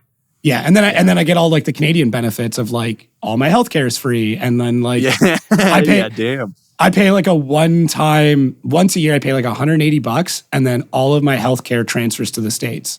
So that's wild. If I get hurt, all of that free healthcare is in the US. I basically like show them a little card and they just bill Canada. And they're happy about it too because like Canada pays full price. So they're like, yeah, like cool. Yeah, well, you want another procedure? You want to go for a CAT scan? Like, I know you broke your wrist, but like, let's go for a full CT sweep. Like, wild. Yeah, I've only had to use it once, but they loved it. Like, you want an upgrade TV? And I'm like, yeah, Let's do the big room. Yeah, like, the Canadian government pays Biscoff us. cookies, dude. Yeah, exactly. Yeah, you get first class. Yeah. Yeah. So I mean, that's kind of the trade off. Although I mean, we're actively looking at moving to the States, so we'll see. Sick. Well, We'll dude, see. Oklahoma is beautiful and cheap and hidden gem. Maybe I shouldn't say that. Yeah, you On the it's podcast, the but, Joe oh, Rogan man. effect, right? Like Dude, everybody's gonna move there. there's a bunch of racetracks down here. Like shop space is cheap. It's Yeah, you don't have to maybe. deal with a crazy long winter. You can still drive your cars over the winter, and they don't use salt down here. I was torn. I was torn between like outside Nashville and then outside Charlotte. Like those were the two spots that I haven't gotten to check out Nashville recently, but when I was in South Carolina, I'm like, I could see myself living here. Like I could see it. Get some boots. Yeah, Boots. yeah, exactly. Get some Some Get boots. some boots. Oh, And it was like cool to be like all the racing culture there was neat. I went and spent some time Yeah. at RTR and like it was like, oh, okay, like this is I didn't even cool. realize. I thought they were out of Florida for some reason, but I guess No, they're just that's just outside North Charlotte. Florida. Yeah, it's just north. Florida just extends like Yeah, it's basically just all the way down to there. Tennessee. Yeah. Yeah. If it's southeast and it's humid, it's Florida. It's Florida. Right? Yeah. Talking about upsetting a whole bunch of people. There you go. You're Yeah, I'm just like- sorry. The 40 million people. I don't even know. A lot of Yeah. people. Yeah. There's a fair bit of them. Is there? It's just like a quarter of the country that's down there. Yeah. Yeah, I mean, I think California makes up like the other half of the country. Like just so much of the population is either in like New York or California. Yep. Yeah. And then there's a few people New York is sprinkled just between. East Coast California. Basically, it's California with Copy snow. paste. Yeah, just flip it. Yeah, just flip Just it over. flip it. Yeah. Is there any track this year that you like? Is there any track you really enjoy, and there's like one that you absolutely hate? Speaking No, of dude, Florida. I don't absolutely hate any of them. I feel like Seattle. Seattle is probably the one that I'm just like most like impartial to. Okay. Seattle is kind of like, yeah, the big bank is cool, but it's almost too drastic of speeds. You got one really, really high speed and then not like a good medium anything, just to another small speed or whatever. Yeah. But no, come off the besides bank that, hard. I love every track, dude. Irwindale's my favorite. Just as a package, the vibe, the night vibe, anything under stadium lights is cooler. Like if Utah was a night event, I think which is it this year? Are they bringing in lights or is there a noise I don't ordinance? know. But if Utah Noise, was a there's night nothing event, nearby. that might take it because that one would be super cool. Utah, the views were beautiful. The track is insane. The photos were incredible. yeah, Like, every photo looks so good. Yeah. Yeah. You have a beat up ass car and it still looks great with mountains behind it. Yeah, just It looks anything nice. looks cool with mountains behind But it. yeah, St. Louis. St. Louis was one that I feel like a lot of drivers hated, but I really liked how like I don't even know if technical is the right word. It was just such like you can't let the car ever flop to angle anywhere. You have to keep it happy on the balls of its feet at the old St. Louis layout. And that was tricky, and I liked how tricky it was. But I'm excited see to what see it's the like. new layout they got this year. I think it's the That'll be cool. same layout, just with more room. So like it Okay. won't be as much of like a kind of a drag race from what is it, like outside zone 2 to outside zone 3 or something. Right. Like that kind of U-turn at the end, I think is supposed so to be widened. it kind of flows back in instead of just being straight. It's like a bulkier S as opposed to like Right. the kind of like the long S, like drawn out one. So See that? I wish they'd run it backwards, like come off the bank. Like imagine just like coming around and initiating up on the bank and then down. I think it would It'd be screw a lot gnarly. of tie rods, but I mean, Yeah. whatever. Yeah. I mean, like I think that it would be a super violent hit, but then it also is super similar to Orlando. And that's a violent one, but it's still manageable. So Yeah. Speaking, but hey, no, I think it'd be crazy coming in fourth gear pinned into a little 2 gears shut down in a second. Like can we talk about St. Louis last year? Because like that was dude, Kinda funny. I knew it was gonna come out, but I forgot about it until right now. Like it sick. wasn't even in my notes. Let's open this can of worms here, dude. So yeah, what obviously like you got a little spicy coming across the line and booped a Ferrari, but like how'd that all go down? You just like too stoked at the wheel? So no, dude, not even. I ripped my headphone out here, getting nervous. Yeah. So like Casey said on the live stream, and I didn't talk to Casey in between the crash and his interview. Besides because we were in grind mode to make sure the car gets back. So I was telling him what I think is broken and stuff like that. And I had a conversation with Federico before the run, like before anything happened. I just went over there and I told him, and I do this to other drivers too. I was like, hey man, I'm on the 255 and I don't have a lot of side bite. So after Outerzone 1, I kind of park it hard right here. And so just watch out. I brake hard right here. Just expect that. And I do that. And he was super happy that I came over, and he was like, why would you tell me that? And I was like, because I'm trying to put on a good show. And we were on really good terms. And, and that's where Casey got this whole, like, we were trying to put on a good show thing. I wasn't trying to tandem with him after the line. So that was just kind of a, not on Casey or anything, but he was, he was just trying to put something on the live stream and be like, because they were trying to put on a good show. But so after the finish line, you can go back and watch a whole bunch of practice, and you can even watch what he did before on his chase, the first run, which was a little goofy.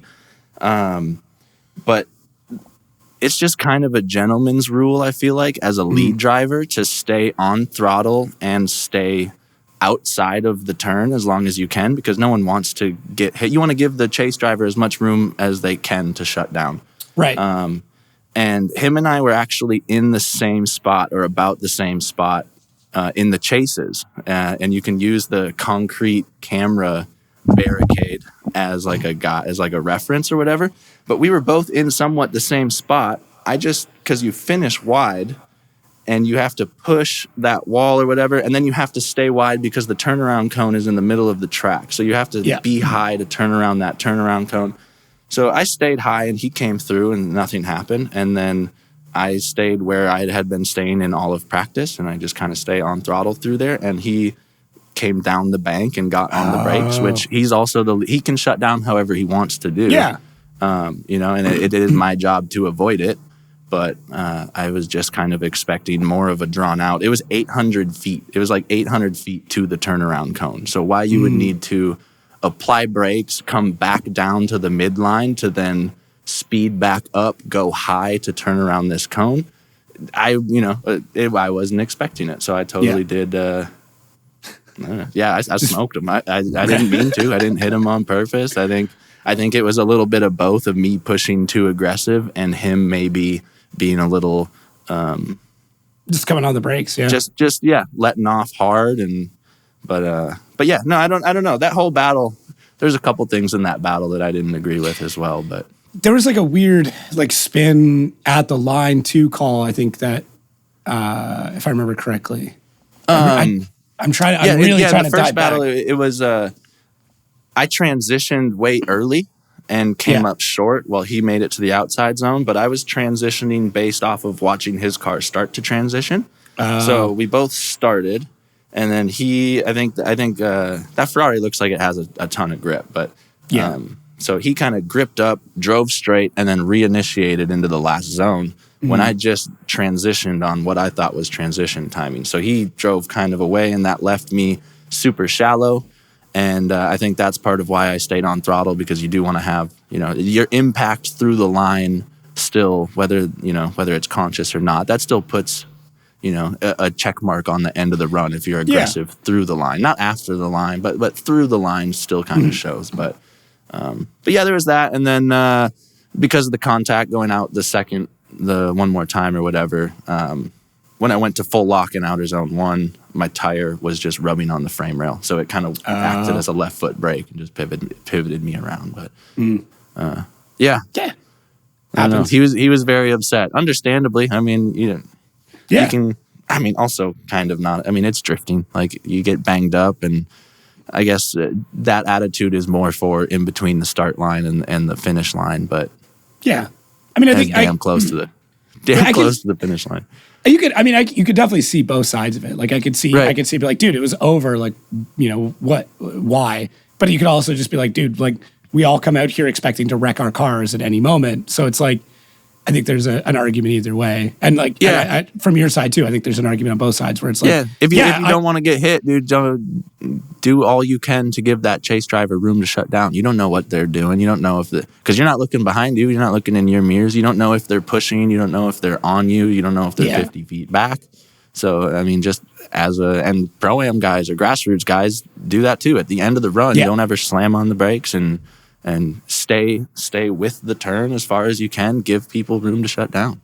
Yeah, it's like if you're running a train, it's like the same thing. If you're the lead driver, you got to go as wide on everything as you can because it's only going to get shorter and tighter as that goes on. And also that after that finish line, that gap closes so fast. Like when you're at angle blowing the tires off, you don't have a crazy amount of push. But as that wheel speed comes back to vehicle speed and your angle is coming down, so like on shutdown, it grabs and pushes really quick. So, I mean, that also, if he's just kind of letting off and letting it snap, there's none of that push. So I think he didn't have any of that push, and I had maybe too much of that push. Might have been part of it, but it is what it is. Yeah, shit happens. It's all good. Yeah, shit happens. You should have spares. Yeah, but I mean, wow. But I mean, if that's like your biggest controversy, I don't think you're doing that bad. I mean, you've only been 2 years. Right. You got time. No, and you got time to. Right. And I don't know how deep into this I should go, but I've done some dumb stuff to other people in the past and stuff. And when I go up and apologize and I go, hey man, like that was fucking dumb. Sorry, and maybe you can cut that. Oh no, that it's was cool. Stupid. Like okay, cool. I don't know if I. You're good. I'll offer to help if you got to bend a bash bar out. I'll see if I can go get a jack handle for you and help you do it. And a lot of people are, can be mad, but usually people turn over to okay, it happens, and I don't know.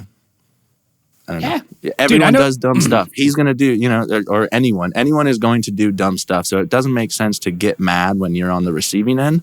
Because it's just going to roll around with karma and you're going to do something dumb to someone else and you're going to hope that they don't get as upset as you did. Yeah. So, I mean, I know there's beefs going back in FD for years. I mean, the JTP, Vaughn beef forever. I mean, I'm curious to see like what happens with Kristaps and Jeff Jones. Cause like that was a whole thing. It was like one of the wildest dash cam videos ever. Yeah, so I wouldn't worry about it. I mean, I think you're pretty. I wouldn't even call it beef. Like I literally there's a situation. 5 minutes ago, me and him were high-fiving, and he was like saying, "Thank you for telling me that one little weird thing you do," and I was like, "Yeah."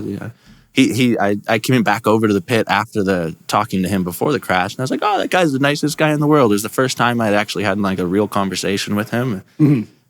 But he's There'll be more. High There'll be more situations either way. situations. So he's super happy. So when he's upset, he's probably super upset. He is a very emotional human being. Like from any conversations I've had with him, I had him on my old podcast, and like you can just tell how just intense he gets about everything. So that comes with both sides, right? Yeah. So I do have to add, just for my team's sake, that if there's any beef between drivers, it should be between drivers, and you shouldn't be trying to get in altercations with the teammates of the people who did, but anyway, it's over now. Hopefully you guys are good and you can chat it out. I mean, it'll happen. Yeah, it'll happen yeah. Just bring over I don't know. I was gonna say something, but I just realized that's probably not a good idea. It's funny. Are you any changes? I think you talked about adding nitrous back in for Atlanta. Is there anything else you guys have updates wise this year coming up? 285. No, not really. Cool. Some new partnerships with companies that we've been running in the past, but it's really we've worked our way into this motor and car package that we have based on stuff that we know works from other customer builds at the shop and what we've done in the past and stuff. So we've already set kind of our package, and we've tried to get people on board who want to be on board. And if they don't want to be on board, we're still going to run it because we know it works. And so it's cool to team up with like Precision this year. Like we've run Precision forever. We tag them in our stuff. We've reached out to them. And it's cool to see stuff like that finally, now we're officially partnered with them and stuff. Ooh, so that's nice. Yeah. Do you have like a whole garage it's full neat of turbos to get now? the support back because like we've always been given our recommendations on all the customer cars. We recommended Precision. We know it works. We only recommend stuff that we have personal experience with, and We're not That's cool. recommending stuff because they give us a free pump or a free this or whatever. Mm-hmm. We try to be as honest and transparent, as open with everyone, and it's been working. Companies like that, people like that, it's organic. That's cool. I mean, I'm excited to see what you do on the big tire. I mean, I'm stoked to get nitrous back into it. I think that's going to be pretty sick to like really be able to rip, coming up to the keyhole, like that small stretch between inners. Yeah, it's a weird stretch. Like it is definitely a weird stretch the way you have to carry momentum because you scrub so much momentum and then you have to like build it up again to then kind of let off at the right time to make that keyhole look like. I think it's going to be a little less, a little less complicated for people with 6 speeds and sequentials this year because you can having a gear in between 3 and 4, or just having a gear in between whatever you initiate in, because you want a long gear on the run up to get there and get the vehicle speed. But then when you throw it into that inner, that long gear is either going to bog super low if you keep it in the same gear, or if you downshift, third is kind of might be too short. But having that in between gear for that spot and either up in the keyhole a little bit too. Yeah.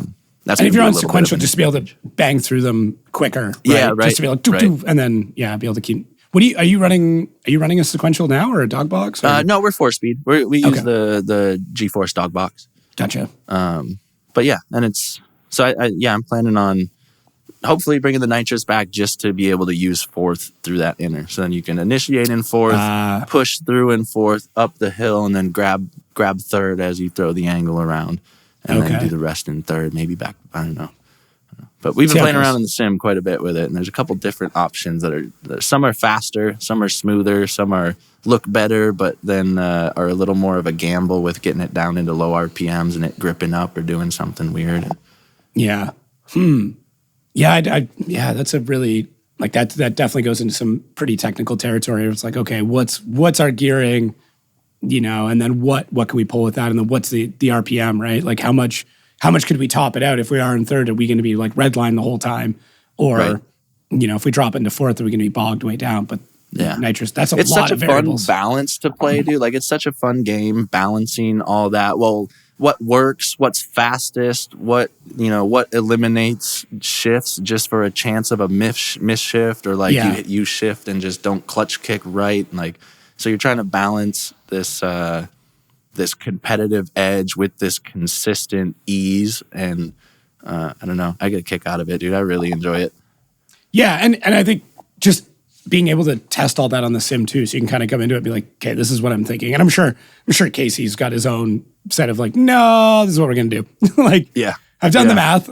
This is probably the best way to make this happen. So honestly, They line up pretty damn well. Like wheel speed on the sim gets us real close. I run a little more toe in on the sim than I do in real life, or a little more aggressive on the sim. But I feel like that's more just to make it feel. We make a little changes on there that make it feel more like the car in real life. So there's some stuff from there, but most of the suspension changes and stuff like they go hand in hand.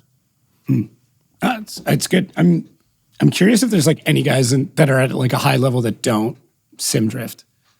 Trying to think. There's honestly, I'm kind of surprised at how many don't.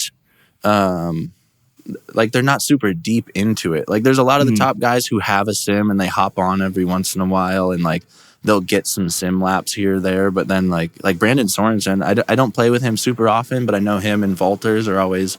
Like they do their own versions of tracks with FD, like when FD releases a new layout, they'll switch the layout, and I know he's got his car made and stuff, so they dive in quite a bit. But there's not a huge. Ben Hobson plays quite a bit. Nick Novak's on there.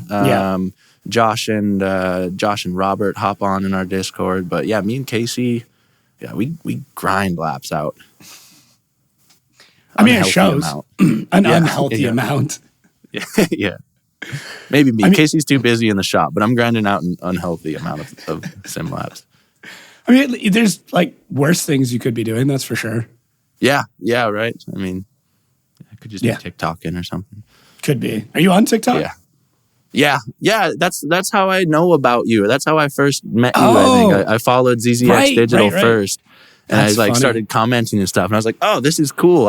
I didn't know you personally, but I was like, this guy actually knows what he's talking about with FD stuff. And you're trying to give like a whole bunch of grassroots drivers tips to like figure out their sponsorship stuff. And I was like, I need that. Yeah, we talked. Yeah, because we talked a bit last year about some sponsorship stuff. I remember correctly. There's a few things we were going through.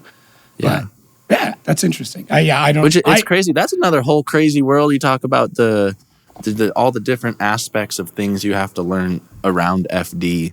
Yeah, and the social media one is one by itself, but the marketing one, I know they're kind of like integrate, but just the having to be a professional marketer. I didn't go to school for anything like that. I took like some online classes just to like kind of get the vocabulary down like a year ago, and it is. I think that's my next big hurdle is I don't know, figuring out the whole marketing aspect to it and getting a grasp on that. It's such a weird world. Like, right. I mean, a lot. I trying to explain it to people is tough. Because like, oh, like what do you do for a living? I'm like, I kind of gamble with other people's money. I'm like, what do you mean? I'm like, companies give me a bunch of money to then go, well, make us more. And I go, oh, well, here's what the stats say, but here's what my gut says. And I kind of have to use both. Right. And then sometimes, like, most of the time it works. There's the odd occasion where it just doesn't. I'm like, well, that didn't work. Let me figure out how to get all that money back for you. So, right. And thankfully, there's never been anything too bad. But, like, it's at the end of the day, like, marketing is still an informed gamble. Because, like, you know, I don't want to, like, get into, like, current affairs or public events, but there's a bunch of crazy marketing things going on right now that, like, depending on who you talk to, it's making companies a lot of money, and you talk to other people and it's the worst thing that's ever happened in the world. So it's like, it just depends. Like, you know, it's good to hear you say that it's like a gamble. Cause I was like, I was trying to figure it out more and more and more and just learn more about different aspects of it. I'm just like, man, I don't know. I was like, I know less now. I know less about what's effective and like, I don't know. Everyone says something different, but if you can learn more about human psychology, like if you learn human psychology, marketing is much easier than if you learn like and data science is good. Like to understand data science is really, really helpful to be able to read the numbers and go, oh, like, you know, here's without getting like super nerdy into it, but like, oh, my cost per click is this much, but then if I look at my bounce rate, then it actually is this much. And so like my actual cost per acquisition is this much based on that. Like that's great. That's fantastic. But at the end of the day, if you don't understand human psychology, you can't even get a click rate. Like you're not even going to get people to click on things. So it doesn't matter what your stats say if you just can't get people to take the action you want them to take. I hear that. Yeah. Learn that. I mean, honestly, like if you learn how human beings think, like how there's one right now that's I just finished one on dopamine, like understanding how dopamine works in the brain and like how it's triggered, and then how you can correlate that to actual marketing. And it's so fascinating. I can't remember what it's called. Having logos flashing certain colors and bright backgrounds and Dude, color science and marketing is a whole other thing. Like my social media feeds are two things, drifting and marketing, and that's it. So like for me, I think we talked about it with Turk, where we were talking about having bright colors at the back of the car and how the judges, it looks better. It looks like you've got more proximity when you have these contrasting colors. I was wondering that with him and Hurst.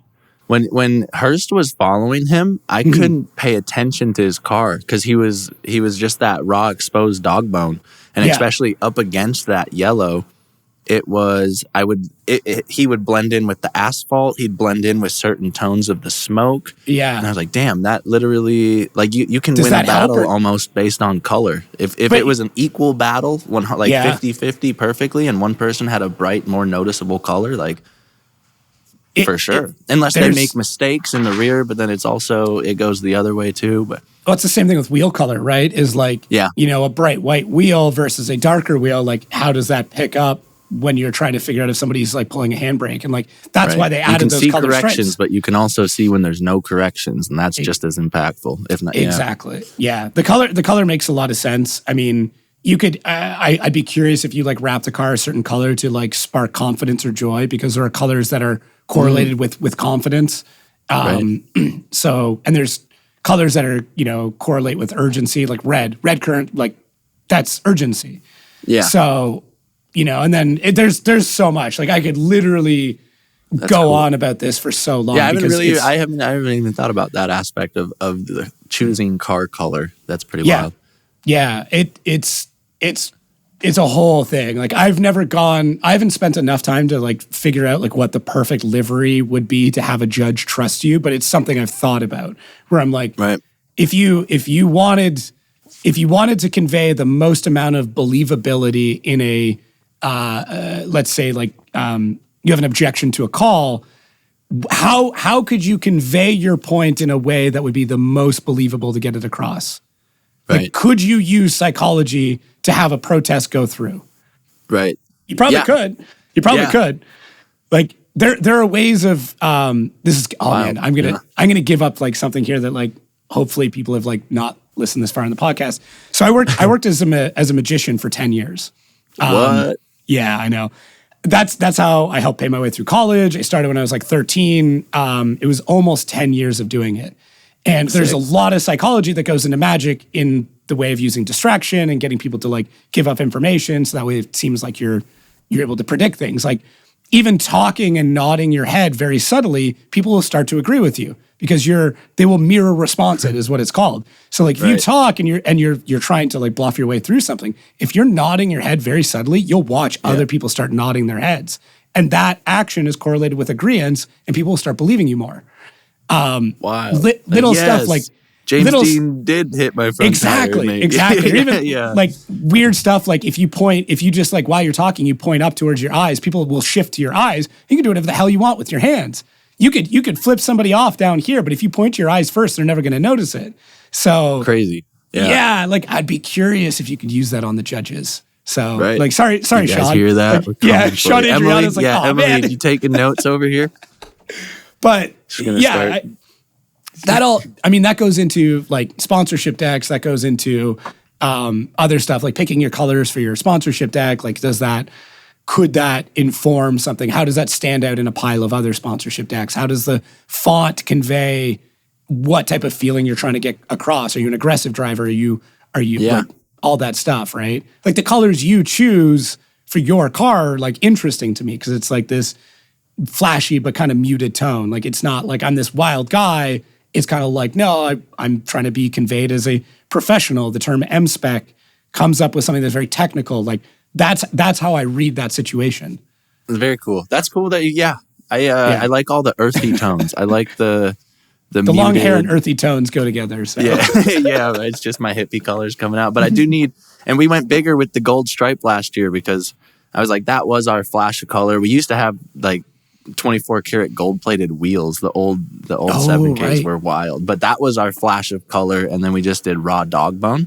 But we we rid of the flashy wheels, which I'm glad, and put these new cool Koenigs on. We've been running Koenig for a while now, but yeah, so we did the gold spoke, and we did a fat gold spoke, so it's super noticeable. But yeah, we like that gold accent, and I just like the flash of it, the actual shimmer of it, more so than the color. It's just when it transitions, you get this kind of bass boat effect that like wiggles through it, and it looks like when you like pull a sword out in anime or something. Yeah, it's like and you get that like I need that little. So it's supposed to look like a weapon. It's got like army tones and like a fighter jet and a tank, and that's how looks I tough. see it.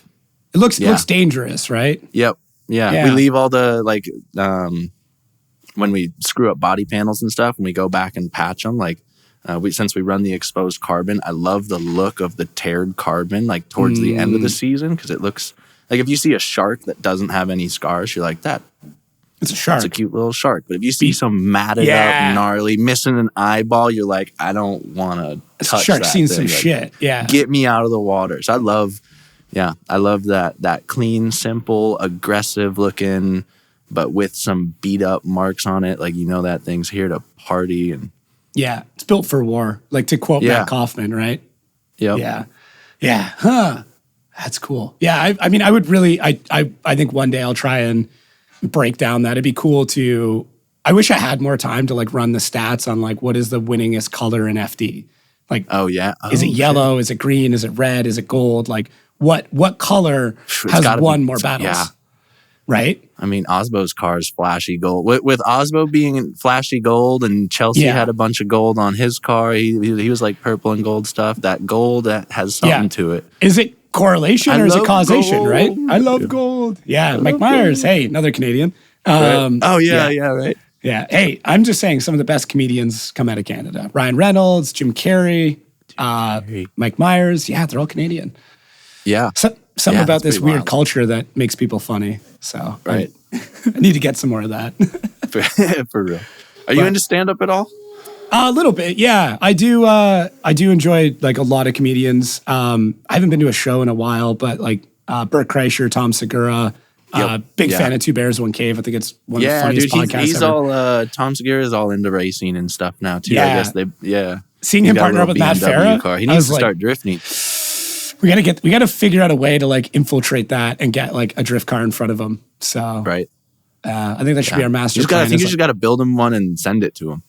Yeah, I mean that's not in my budget. I don't know about yours, but but shoot. That's that gamble. That's that marketing gamble, dude. If it could work. I mean, if you have an S14 shell laying out outside, and you can put a VQ in it to make it like a reliable seat time car or whatever. And if you send someone a car, dude, they're not going to ignore you. That'd be so like they'll at least turn it on, and even like a little drift beater. Yeah. I think it's just a matter of like right place, right time. That's kind of how he got into it, anyways. You know, and then him hanging out with Matt Farah helped. So I think what we need to do is we need to get like a Steph Papadakis or a Chelsea DeNofa or somebody who's like super knowledgeable but super enthusiastic about drifting. Get him on Tom's podcast, make that happen. But I mean, like for real, I think Jared has been on Matt Farah's podcast.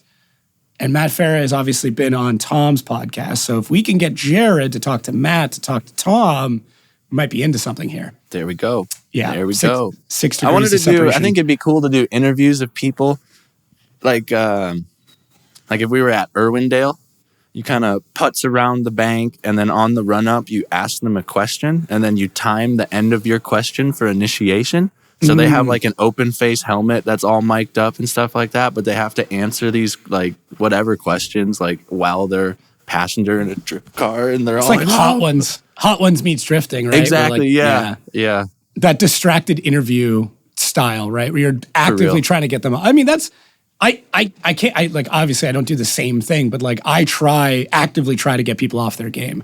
Like that's my goal. That's my entire goal at these shows is like, no, I want to break through the interview style. Like whatever. What do you got to get me off the game? Nothing. Here? You're good, man. I didn't have to. So. I want to be thrown off my game. No, Casey threw me off my game when he walked in here. I guess that happened. But I mean, I hope you leave some of that in. That was funny. I'll leave some. Maybe it's like the end. We'll leave like a little segment of like trying to figure the mics out and all the echoes. But you're not like media trained though. Like you don't have proper media training. You've never done like a course on or like had somebody teach you how to do that. I mean, I didn't know that was a course. Well, I mean, Frederick Osbo had Jen Horsey, or still has Jen Horsey, who basically media trained him. Like took him from this guy who could barely speak English to like, no, this is how you do it. She's got a crazy background, like rally, stuff like that. Like Jen's, but like, Turk kind of had, I think it was Jacob Chills. Like there are these guys in the sport that have had these managers or partners who like teach them how to be presentable, how to have talking points, how not to go, and stuff like that. Yeah. You haven't had that yet. You're still pretty new. So trying to break your like quote unquote camera character, that's I didn't have to. It's just, I guess I don't have a quote unquote camera character to break. Yeah. But, and honestly, like the secret sauce is I try to do some research that throws people off. So for you, like researching the potential high schools that you went to was fairly easy, right? Find the mascots, ask that question. Then you're like, oh shit, this dude did some digging. Like, oh, it's gonna be good. Yeah. Honestly, when you pulled up the Buck Hill stuff, that it didn't even throw me off. It made me more excited. I was like, man, I love talking about this. No one really in my direct area that I still like frequently talk to or stuff was part of that. And it was a whole different life. Yeah. It's where it's like, sometimes traveling around in the old school bus and you want to hear a good story about that bus real quick? So yeah, for sure. I got two of them. You can, if you want to cut one of them out or whatever, that's fine. But we got time. So we were driving to Big Bear or Mammoth. I think we were driving to Mammoth. We were driving to California to go snowboarding. And we had driven through so we were leaving from Minnesota. I think we drove through Colorado, and we drove through some crazy snowstorms.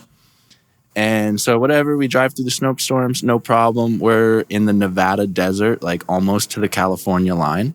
Mm-hmm. And someone else was driving, and it was right before the sun was coming up. So it was probably 4 or 5 in the morning. And all of a sudden, everyone just gets launched up into the air, and the van drops back to a halt and just skids to a stop. And we're like, what the hell is going on? We couldn't figure it out. It was a dually. It was a Ford like F450 dually shuttle bus, and 2 of the rear wheels fell off. So we were like, what? Like, we didn't hit anything. We were just driving down the road, and they fell off, and we couldn't figure it out. We didn't know. And so we were hanging out, and the highway patrol is there the next morning while we're waiting for tow trucks to come get us and fix stuff. And in the middle of the road, there was just this big melting snowball. Okay. And it was like the middle of California, and it's like 85 degrees, and the sun's coming up, and then there's just this big snowball on the road melting and making a little puddle. And the state troopers were like, what the hell is this thing? Like, what? And I guess what had happened was we shot so much snow up, it compacted into ice, and it finally melted off, and we ran it over. And then coming back down from it running over was enough to like break the wheels off or something like that. So, dude, we were like hanging out in the middle of a highway in the middle of nowhere going to California, and like there's people we were doing yoga on the road. Like it was wild, but we were just stuck there, and these state troopers like didn't know what to do because they couldn't just like tow the shuttle bus with the tow truck that they had. So we were waiting for a bigger one or something like that. But yeah, and the wheels had rolled off into the distance. They just said peace out. And it was like a whodunit, like mystery for them to figure out. I was just gonna say, it's like one of those like, okay, here's the scenario, and you have to try and figure out how it happened. Like, and you're like, I don't know, I don't get it. The snowball, that's crazy. It was wild. And then another time, there's this place called Loveland Pass in Colorado, and it's in between 2 ski resorts, and basically it's like the biohazard route for trucks that can't go through the tunnel. And everyone just hitchhikes up, skis down. There's like some really cool backcountry, and then random strangers will pick you up, bring you to the top. So all day long, instead of a chairlift, you just hop in random people's like trucks, drive up and you just go up and down. So I had that shuttle bus out there, so I was like, let's load on in. We were taking turns going up and down and stuff. So it was my turn to run people up, and it started dumping snow. And they closed the pass, but since we were just doing laps, we didn't know they closed it because we were like in the middle of where they closed it. Of the 2 closed off ends. I feel like we heard like doo doo doo doo doo doo, like big explosions going off because they used to use live ordinances to cause avalanches, so then they can come back and plow the avalanches and stuff. So we're like on this road. I can't see past the hood of the shuttle bus, and I've got like 18 people yelling at me different things to do. Like, imagine having 2 bad backseat drivers. I had like 18 backseat drivers. We're on the edge of a cliff on Loveland Pass in Colorado, and I can't see if I'm gonna go off the road. I can't see anything. There's live shells flying over your head. Oh my god, yeah. We hear these like explosions going on. Everyone's freaking out, and then all of a sudden, like out of nowhere, like we just see flashing blue and yellow lights, and it like dodge this like big old snow plow that was coming in. But and they're like, "What the hell is this?" We didn't get caught in an avalanche. We almost got smoked by a snow plow, but and you're driving a white F450 van, basically. Yep. Mini bus. Yeah, dude. Jesus. That bus went some places. I'm sure it had some stories, man. Wild. Yeah, I'm sure it had some stories. That's crazy. Well, sir, I think it's hard to tell because like the other recording, but we're already at like an hour and 50 here. So, sorry for my audio editor. He's got some work to do tonight, but that's sorry. Not my problem. Yeah, sorry in advance. Who's doing that? A guy named Jay. He's absolutely incredible. Yeah, he's a cool guy. Yeah. Man.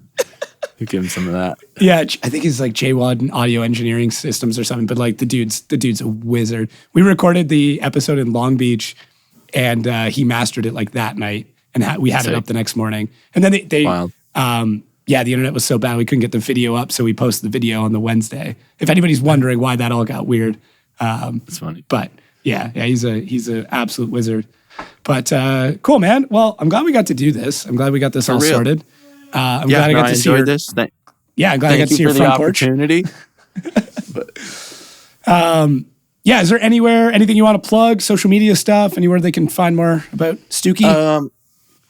I'm mostly just on Instagram, Stuke Racing on Instagram, Dan Stuke on Facebook for my car stuff, Daniel Stuke on Facebook if you just want to be friends.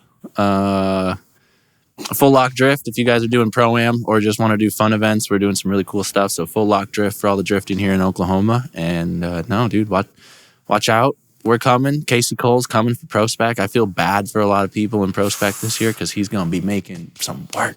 Oh. Yeah, I can't wait till he gets into pro. I'm excited. I'm calling it now. I think he'll get his. I think he'll be. Yeah, he needs to. He's already got a title sponsor and some tires waiting for him. Damn. So yeah, he just needs to talk about that marketing gamble. Yeah, no gamble. We're moving up, dude. It's just happening. No gambles over here.